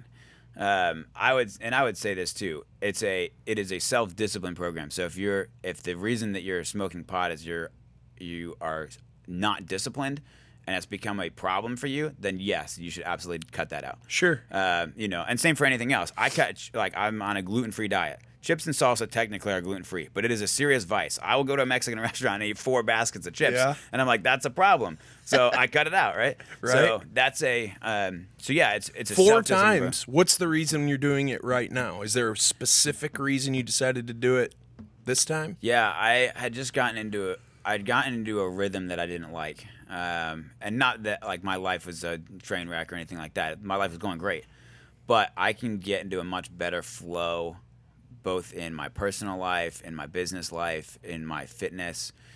Just everything starts to go a lot better when I can get very intentional about how I'm being disciplined. And it's like I was, even before 75 hard, I was working out 5-6 days a week. I was eating decently well, like not super focused on any one thing, but I was eating okay. Still reading, still doing like my personal development, but it just ratchets it up to another level. So I'm on day 45 now. July was my best month I've ever had in business. I've lost just under 20 pounds since being on the program. Oh, wow. I've read 2 more books since being on program. What 2 books? So I finished I reread Think and Grow Rich, which is a great book. Yep. And then I also just read Ed Mylett's The Power of One More. Ah, yes, outstanding book. Awesome. It's another awesome book. He likes to talk about his dad, bro. He does. Yeah. I have a lot of respect for Ed. And that's the only book he's written. The first book he's written. And he said it was inspired by the death of his dad. Yeah. I have a lot of respect. I think Ed's he's really a great guy. I've not met him in person yet, and I say yet because I really do want to. Yeah. He's got a. There's something different about the guy. He is. There's a reason why he and Andy, do their syndicate together. Like-mindedness. I was in the original Arte Syndicate group. Really? Yeah. So when they first came out with the program, and honestly, the syndicate brought me around other like-minded people, and it was in a season where I was like my faith wasn't as important to me at that season, and I think it brought me back to my faith foundation. It was a big part of that, as being a part of their group and really starting to like change the way I thought. And so I was like, man, I need to get back to my roots and like my faith. This like personal development thing it's been a thing for you since you were a freshman in high school. Yeah. No, I don't think I identified it as like I'm on a personal development when you're young. When you're young, you're just like you just want to win. Yeah, I'm just doing my life. I'm trying to win some wrestling matches out here. Yeah. I'm sick of getting beat. So you learn a little bit along the way, but then I think it took a real turn for me when I was 23 or 24. And the first personal development book that I can remember picking up and reading was Extreme Ownership by Jocko Willink. Oh yeah. And I love the thought process, and I think that's why 75 hard means so much to me too. You're just taking ownership for every area of your life, and when you create that level of ownership of your life, the whole concept of discipline equals freedom starts to make a lot of sense. What is that extreme ownership? When you boil that book down for you, if you were just to give me a couple sentences, what would it be? To me, extreme ownership, and we've already talked about this a little bit, extreme ownership to me became you get to control the controllables. Mm-hmm. And if you can control the controllables, then you have ownership over every area of your life. And when you have ownership over every area of your life, that discipline equals freedom, right? So being disciplined in your mind, right? Taking ownership of your thoughts and then taking ownership of your actions creates the freedom that you actually want in life. And how empowered do you feel when you start that journey, or when you continue that journey, or when you take the next step up in that journey? Yeah, when you start leveling up in your level of ownership over your life, it's incredibly powerful. Because think about, most of our world right now operates in this victim mentality. Like, oh, I got dealt a bad hand, or like, oh, genetics got me, or you know, I just my career, my company's not taking care of me. The government won't give me this thing. You know, it's like we're all just being a bunch of victims. It's like if you start taking ownership of the things that you can, it's incredibly empowering. Yeah. You know, because you can wake up every day and know, like, if I'm going to make the progress that I want to make in my life, it's up to me. Yeah. Right. Yeah. And then you can go out and go create the life that you want. So he'll play Joe Rogan reading his birthday message from David Goggins, because that's what it's about. Mm-hmm. And it's really weird because, you know, I go through seasons too, man, where I'm just down. I just can't get up. I don't know what to do. It's, you know, and the thought process and renewing, you know, trying to renew your mind and renew your thought process and get to where, okay, I can get back up. Totally. You know, I'm knocked down, but I can get back up. This is funny, man. This is extreme funniness. There's a little cussing in this. That's though, so, Good. I mean, David, you're a wrestler. You can't listen to Goggins without it. Is it in this clip? It is. It should say David Goggins Joe Rogan birthday message. Yeah, it's in that clip. Just play that whole clip. All right. That's a great book. What's the other book? You said your 2 books. Yeah, Think and Grow Rich. Yeah. And then Power of One More. Yes. Yeah. How many times have you read Extreme Ownership? 3 or 4 probably. Really? Have you? Yeah. Wow. Do you read like off a Kindle or out of a real book? Or I like the real book. Yeah, do you ever Audible anything? I do. Yeah, when I'm going on my. That's not cheating, right? Nah. Well, it is on 75 Hard. Yeah. Yeah, it's cheating. Yeah, but I mean. Yeah. Go. Yeah. This is funny, bro. Right, because she's very Catholic. So you sit and you pray. And I'm like, and I'll get her to come and sit. And then I put on David Goggins. And he's like, if somebody tells you can't do something, you tell them go fuck themselves. And you do it. And my mother's like, Jason, turn this off. This is awful. Why does he have to curse? Want me to read you what David Goggins sent me on my birthday? I'm obsessed with him. He's an awesome human. I send it to my nephew all the time who plays awesome. because I want him to get, like, when he gets down on himself, we always get hard on ourselves. He's an awesome human being. He's There's amazing. not a lot David, of those out I love there. you. There's not a lot of those out there. This day, 54 years ago, you took your first breath. When taking that first breath, it made you eligible to die. I hope you're not enjoying your day by sitting on the fucking couch with your feet up. Hopefully you're out there somewhere suffering, talking to that inner bitch. See, Joe? The inner bitch loves motherfuckers' birthdays. Why? I'm so jealous. Because it makes you an even bigger bitch. Because we feel it's our special fucking day. So we can just chill the fuck out. Most people wake up to just exist on this planet. So, Joe, if you haven't gotten the fuck after it yet, maybe you should. 5 exclamation points. I'm obsessed with him. I love you, David. Happy fucking birthday! 5 exclamation points. Goggins out! 6 exclamation points. Just amazing, I love man. him.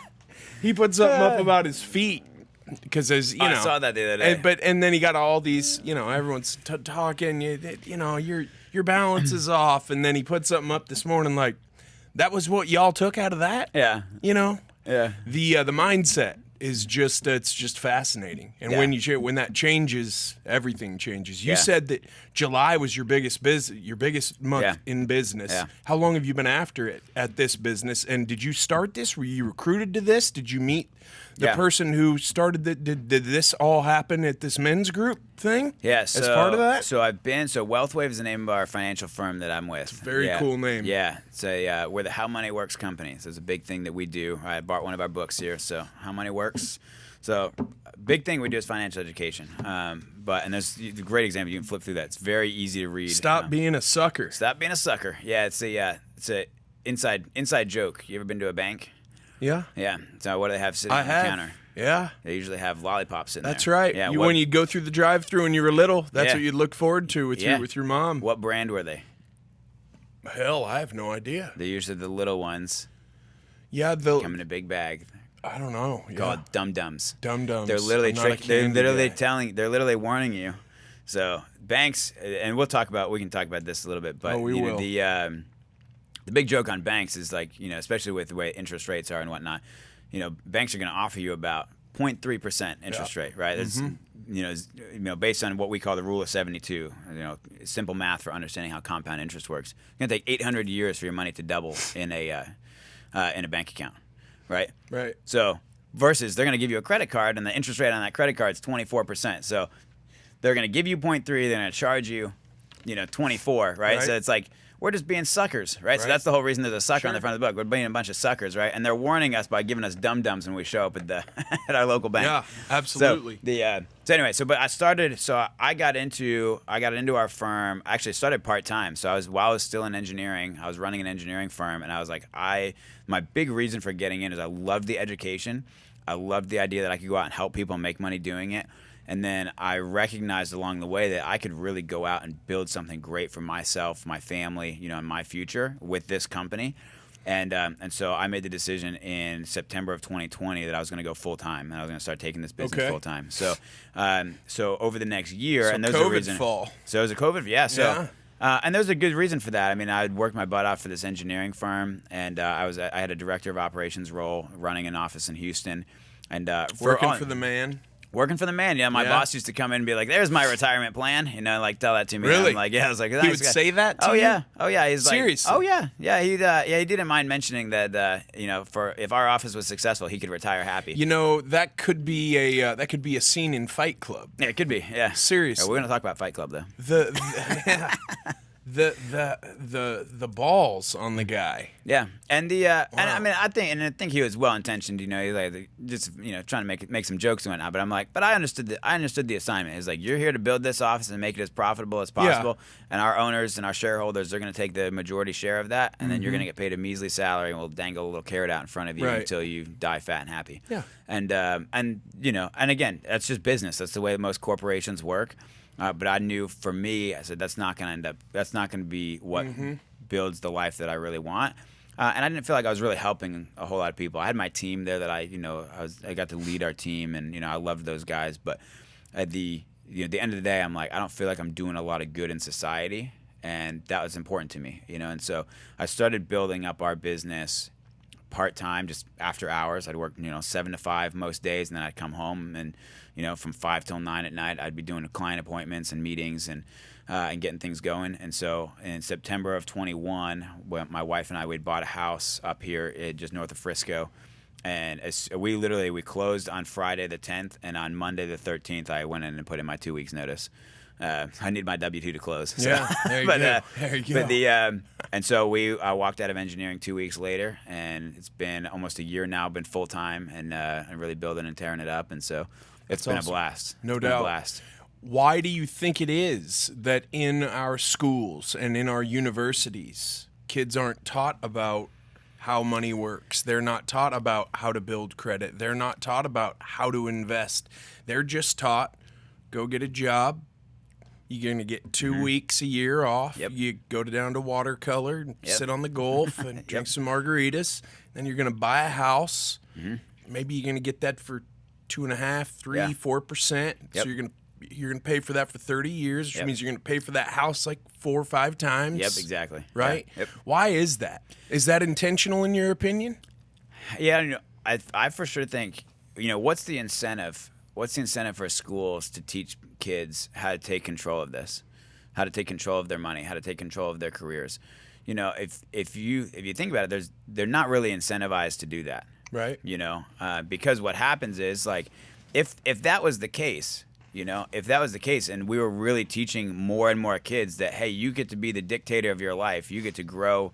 You know, if you grow your mindset, you learn the basic concepts about money. You learn how to build a business. You learn how to employ people. You learn how to go. If you learned how to do that, you'd look back at your schooling and be like, I didn't need most of that.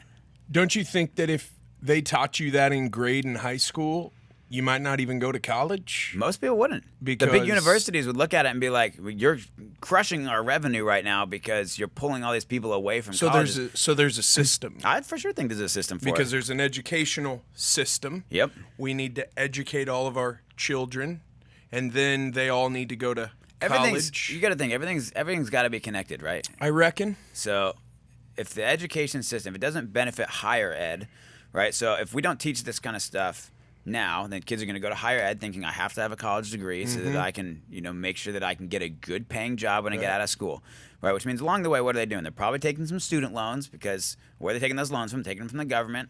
Yeah, especially if you're trying to be an engineer or an architect trying or to a be- yeah. lawyer or a Yep. doctor. Yep. Yep. Yep. And then from there, it's like, well, who also, who funds a lot of these schools, right? Government funded schools, even like your big public schools have, grants and things like that. So it doesn't really behoove higher ed or the government, for us to go out and teach this kind of stuff. And especially, if you look at big institutions like banks, if you look at banks do not want us to teach this stuff. Right. Because what are we going to tell them? Is say, hey, obviously you need to have an emergency fund. You've got to have some money in savings and whatnot. Yep. But outside of that, your banks are not going to give you, you're not going to build wealth with a bank. And No. if we told all of America that, there'd be money being pulled out of banks left and right. It'd be like, yeah, forget that, man. I'm going to put it somewhere where it's going to grow. What's the stat on your website? How many people? Because you have a very large number of people that are, you say, on there financially illiterate. Yeah, it's about. I mean, if you look at it on a global scale, 5 trillion. So basically 2/3 of the world is financially illiterate. So, and if you look at even America, in the United States, there are.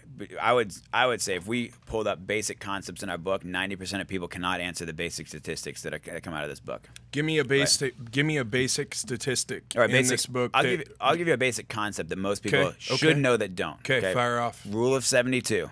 Yeah. You ever heard of it? Yes. Okay, you tell me what the rule of 72 is. Well, this is your show. Okay, well, that's why I'm asking those. Could you actually verbalize what the rule of 72 is? Okay, well, neither can almost anybody else.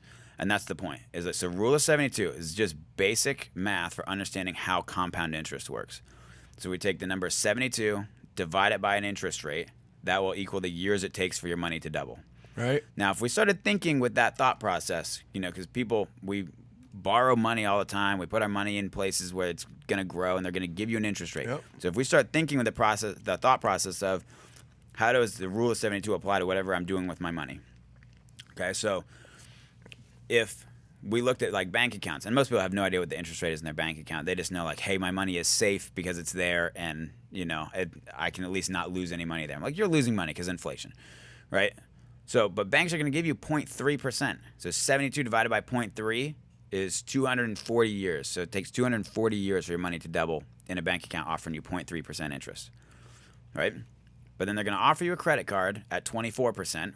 So 72 divided by 24 means your money's doubling against you every 3 years. So if you think about it like that, you get people who load up, average family, carries about $10,000 of credit card debt at 24%. Most of them don't have any money sitting in, an emergency fund, right? So it's totally backwards. Where it's like we're getting charged 24% to use somebody else's money. But then, the money that we do have, we're going to earn 0.3%. It's just totally backwards. So the world is operating in a casino where the Yes. house always wins. Yes. Unless they learn how to apply this kind of stuff. And the reasons why people might not learn to apply this would just be, I'm too busy. I just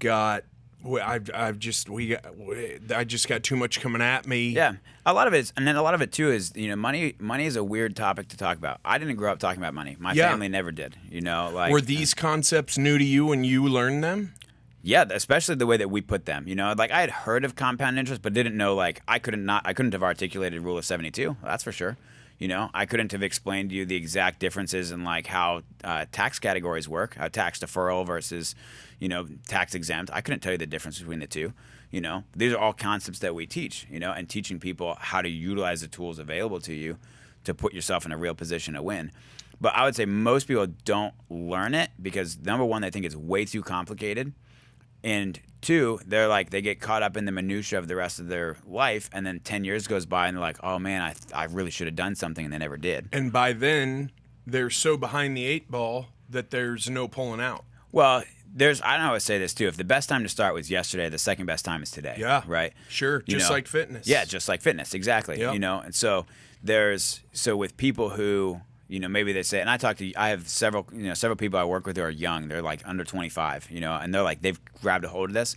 And then by the time that they're my age at 30, they're going to be light years ahead of other people who don't. Right. But like the difference between, even if you're thinking about, and we have like actual graphs and things like this in this book to show this, but if you're looking at, hey, I want to have $1 million saved up by the time that I'm retirement age, how much would I need to start putting away now in order to do that? If you look at the difference in, like, if you started when you're 20, you have to put like $110 a month away.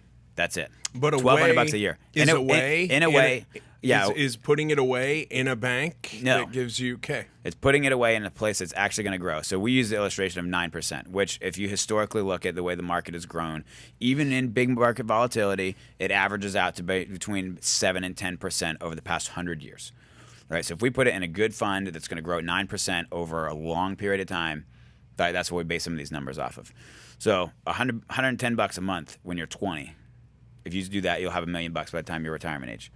If you wait till you're 30, that number is $300. If you wait till you're 40, it's closer to $750. $1 million when you're retired isn't actually going to go that far these days. Nah, now you're onto something. We need a lot more than that. The concepts of compound interest are something that Warren Buffett mastered. Yeah. He mastered those and maybe understood them from a different angle. He's a very interesting guy. His story is very interesting. What he does is very interesting. The people who are most successful, who have the most money, do they buy houses with 30-year mortgages, put money in savings accounts in big banks and things of that nature? I don't think so.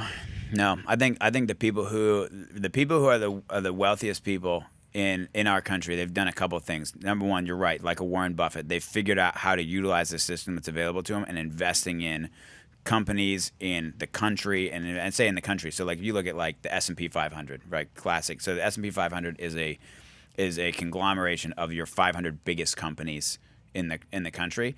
So like, if you're to put money, let's say like if I invest in an S&P 500 fund and just let it sit there over the next 40 years, it's going to do well. That's betting on the United States doing well.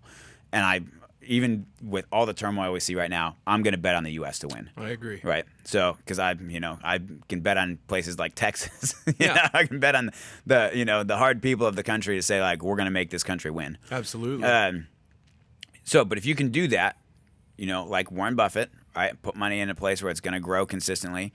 If you can then also learn how to maximize and grow your income, right? I think everybody in the country, whether you're making $50,000 a year or $500,000 a year, you need to make more money.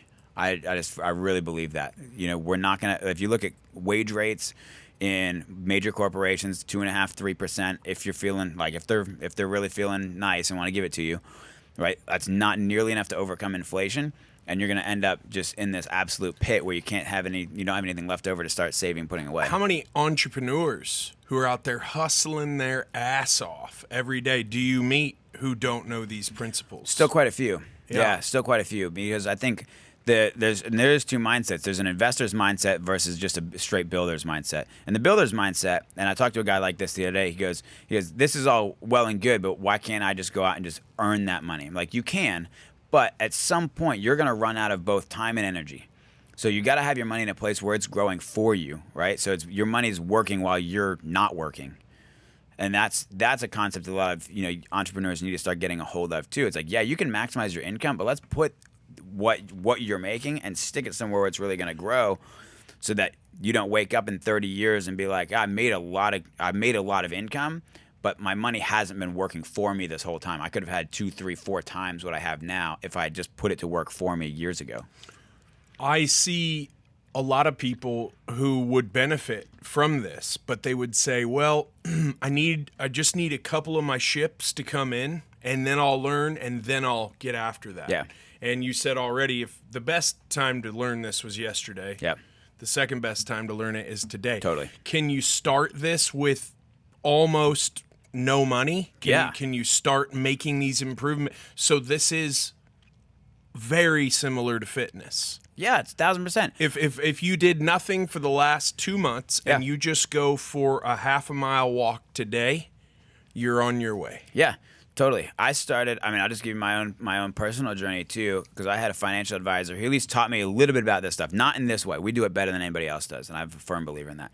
But I had a guy who came and sat me down and said, hey, if we just put a little bit of money in this, into a Roth IRA and put a little money towards, we'll get you some life insurance, and we'll get these things set up. This is the difference you make for it. And I was like, okay, I believe that. I said, here's what I can do. I can do $50 a month. And he's like, great, we'll do $50 a month and we'll start putting it somewhere. And that, to me, I was like, that was a stretch right at the time. Sure. I was like, I got no income basically at the time.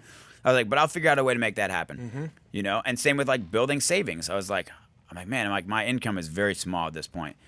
And I was like, well, if I can just move $20 a week from my checking to my savings, eventually my savings will be built out. I'll have an emergency fund. And that's how I built an emergency fund.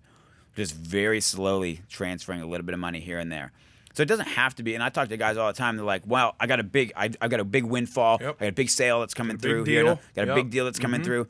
And you know what happens? That big deal comes through and they got a sweet new rifle, and new tires on their truck. And before you know it, they're like, I got another big deal coming in a couple weeks. I'll do it then. Like, and before you know it, their garage is outfitted with this awesome gun safe, and no more money sitting in the bank and sitting in somewhere where it's going to grow. It would seem like the bedrock of this is the fact that the only thing we can't earn more of is time. Correct. Absolutely. It's the most valuable thing we have. Yes. And there is no such thing as quality time, in my opinion, just as an aside. Every little thing you do with every little person you do it with. When you have children, someday I saw this. Do you know who Ryan Holiday is? Mm-hmm. Yeah. The Daily Stoic? Yep. He put this thing up today. He said, Jerry Seinfeld. See if you can find this, Sohill. It's Ryan Holiday on Instagram, because I can't. I could try to paraphrase it. And while he's looking for that, but you if you don't start today, if you wait a year, you're doing better if you're just starting small now. Yeah. Just do something. It's the same fitness analogy. It's like, you've been sitting on the couch for the past 15 years. It's like, well, a good start for you is walk to the stop sign. Yeah. You go to the stop sign and back. And then it's like, eventually it's like, we'll go 2-3 blocks. And then eventually we're going a couple miles. And then we go from walking to running. Yep. But everybody's like, oh, I don't want to go to the gym because I can't lift the 50-pound dumbbells yet. It's like, well, start with the 10s then. Yeah. The same thing with money. It's like, you just got to start somewhere, because at the end of the day. But you got to do it now. Well, you got to do it now. Because time is waiting on no man. But I also think it's like building wealth is a habit. This is awesome. If he can find it, how crazy it is that parents talk about quality time. He said, I'm a big believer in the mundane and the ordinary. He says, give me the garbage time, like eating Cheerios at 11 p.m., watching a movie, seeing them hanging out in their room with them. I love that so much. There's a Latin expression, tempus fugit, which basically means time flies. And I carry this coin in my pocket. On the back, it actually says, all time is quality time. All time is equal in that it is fleeting.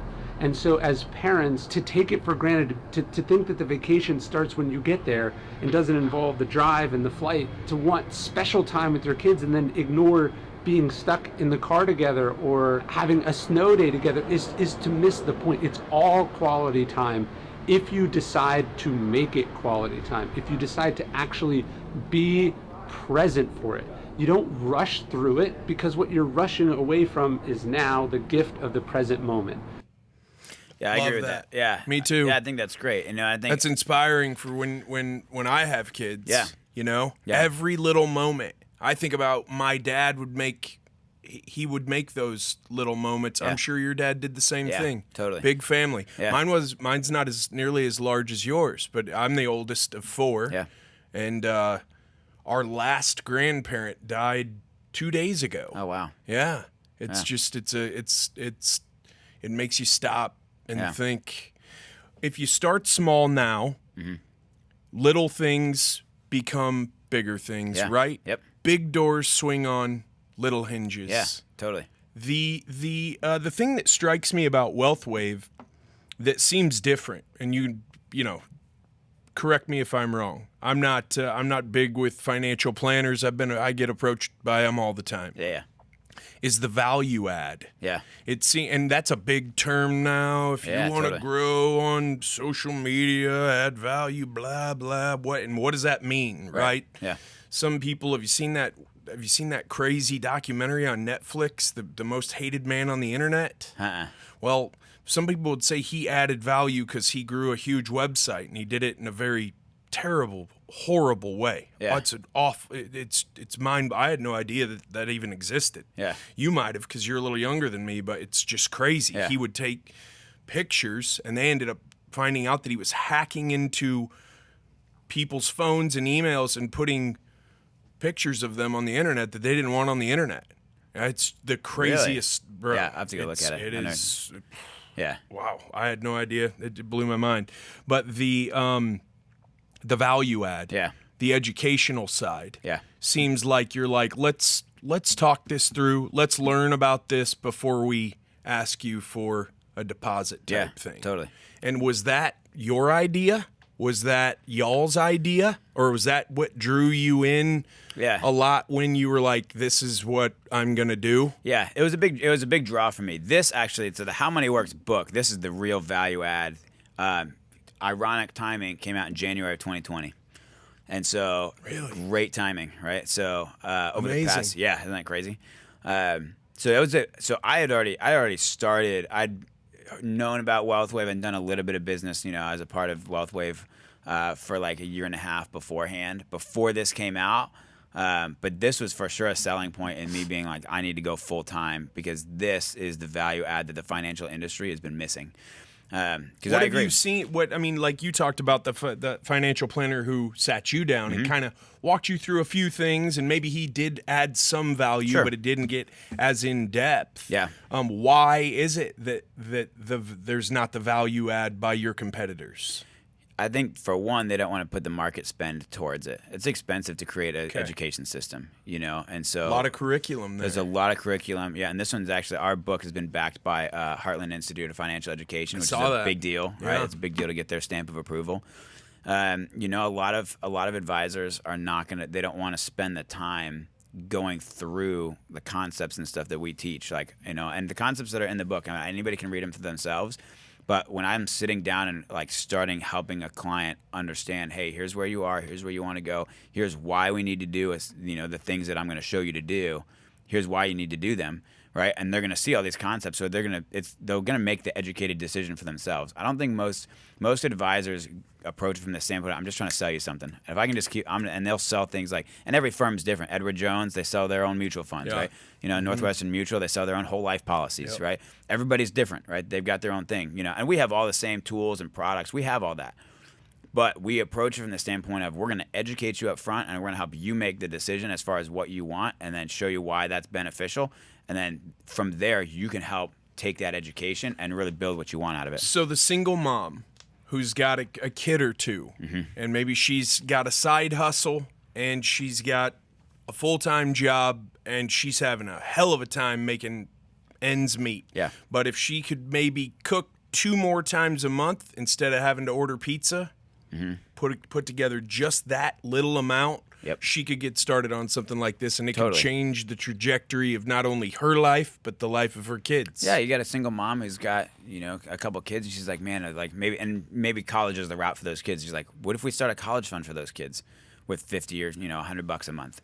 Like, that difference that'll make in 20 years by the time that they get to being in college, that pays for their education. Like, that, what if that kid is the engineer that designs, a system that pulls humidity out of the air, and it could be that kid. Sure. We were thinking about this the other day. Me and a couple of our other guys here in the office were like, even the little things you do, the little things we do to help set up a college fund, to get some simple term life insurance on a family whose dad passes away a couple years later, totally unexpectedly. The things that we do like that stem from education are incredibly important. And even personally, I've known so many families. Look at over the past 2 years, how many families have you seen who somebody passed away from COVID, did not have life insurance, and their family set up a GoFundMe and hoped for the best, right? Happens all the time, still happens, or the flip side of that, I mentioned my wife's dad passed away. He did have life insurance. and his mom, or his wife, my mother-in-law, she still has like some businesses and real estate and holdings that she does, but she's largely been able to not rely on going out and getting another job because he was set up, and he left her with enough that she can live on, for the rest of her life without having to go be a greeter at Walmart. That stuff makes a big difference. Yeah, tell me about tell me the story that touches your heart the most of when you've seen the lights come on for somebody and seen the hope that they've gotten by actually learning what the system doesn't want them to know. Yeah. And implementing it and seeing actual hope for the future. Yeah. Gosh, I really feel like there's so many, because I do this. I probably sit with anywhere from 6 to 8 families a week as I'm getting out there and just helping these families out. So I feel like I get this all the time. I have, over the past couple of years, maybe this is, part of my gift of peace that I can bring to families. But specifically, I've talked to a lot of single moms over the past 2 years. And I can't tell you how many of them, when I share, hey, here's some simple concepts, we're going to apply Rule of 72 and some compound interest. We're going to talk about getting some life insurance set up, a college fund for your kids. And when I can show them, hey, here's what your extra couple $100 a month that you've got going towards your future, however much that amount is, here's what that's doing for you. Tears. I've seen, I've sat across the kitchen table from so many people that literally cry when I show them what we can do. And to me, I'm like, and this is, when I go back to when I was back in engineering, I'm like, that's what I was missing. I was missing the impact that I can have on a family across the kitchen table by bringing them some education and by bringing them tools that are going to make a huge difference for their life. And you're getting to bring that sense of peace and hope for the future. So I think that, I deliver as much hope and peace as I do, tools and education. So. It's almost like you've got your own little ministry.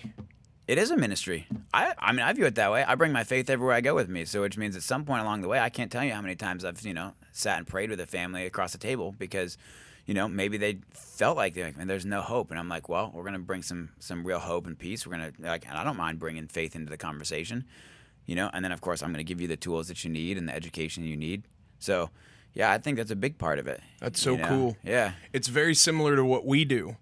So you're a homeowner, right? Yep. So you have homeowner's insurance. Yep. Do you think your homeowner's insurance company cares about you and cares about restoring your home if you get hit by a tornado or a hailstorm or anything, or a flood or a freeze? I know how insurance companies work. Yeah. I say there's some margins they got to maintain. Sure. Right? So yeah.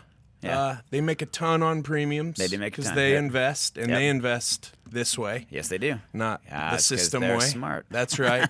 And we get to go in and help little old ladies who get told, no, you're fine. Your house is just fine. You're good.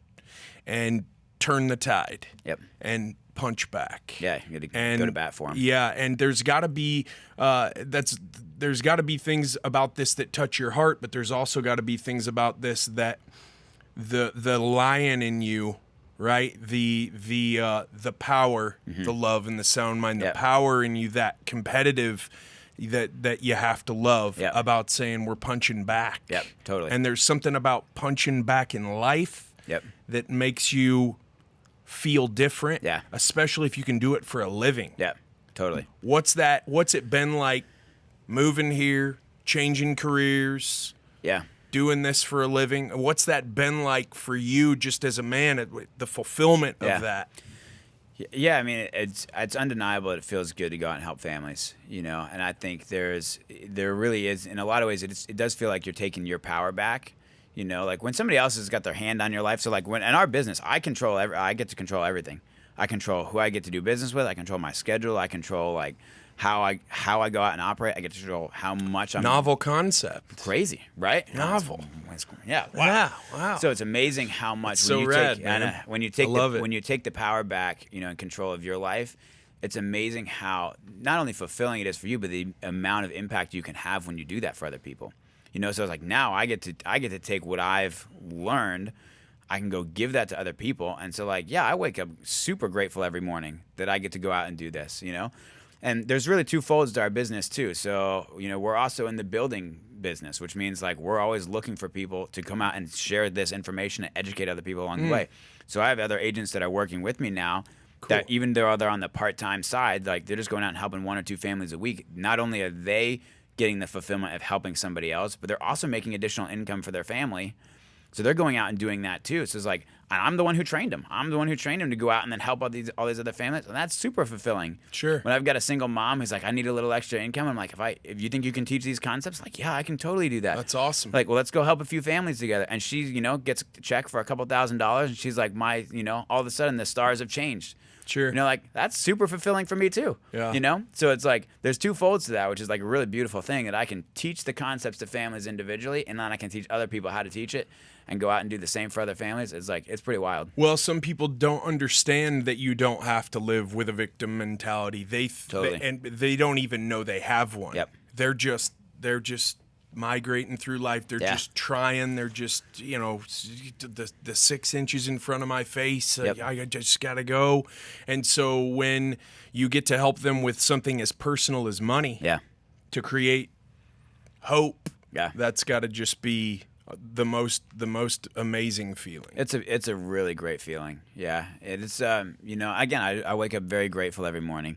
And I think there's, when you look around the rest of the world, like the rest of the world is not sunshine and roses. No. There's plenty of a mess going on in the world around us, but it's like if you can be an agent of peace and of hope and bring some real light to a dark world, that's a beautiful thing that you get to go do for people. No doubt. And so I'm super grateful for our company and for what we do for people. I'm grateful that like we have leadership that, came up with the idea of like, let's create a book that we can give to people. And we've literally given out, I probably give out, 30, 40 of them a month. What's this say here? It says over 500,000 in print. Yeah, so we've actually, in this book, my newer boxes say over 750. That's awesome. So it's an old box out of the closet that That's I got awesome. that from. But we've got we've for sure put in the hands of the public over 500,000 copies now. So you can buy it on Amazon for like $19, or if you find one of us, or if you want one, like send me a DM on Instagram, we'll hook it up. And I'll drop one in the mail for you. Like I'm happy to do that kind of thing because it's just good for people to get this kind of stuff. And so I give these books out all the time. That one's your copy. That one's for you. No, so, I'll treasure that. Yeah. I'll read that thing tonight and tomorrow, probably in 2 sittings. Yeah. Why did you, if you know these concepts, why did you read Think and Grow Rich again? Yeah, Think and Grow Rich. So Think and Grow Rich is really interesting. For those of you who have not read it, I highly recommend.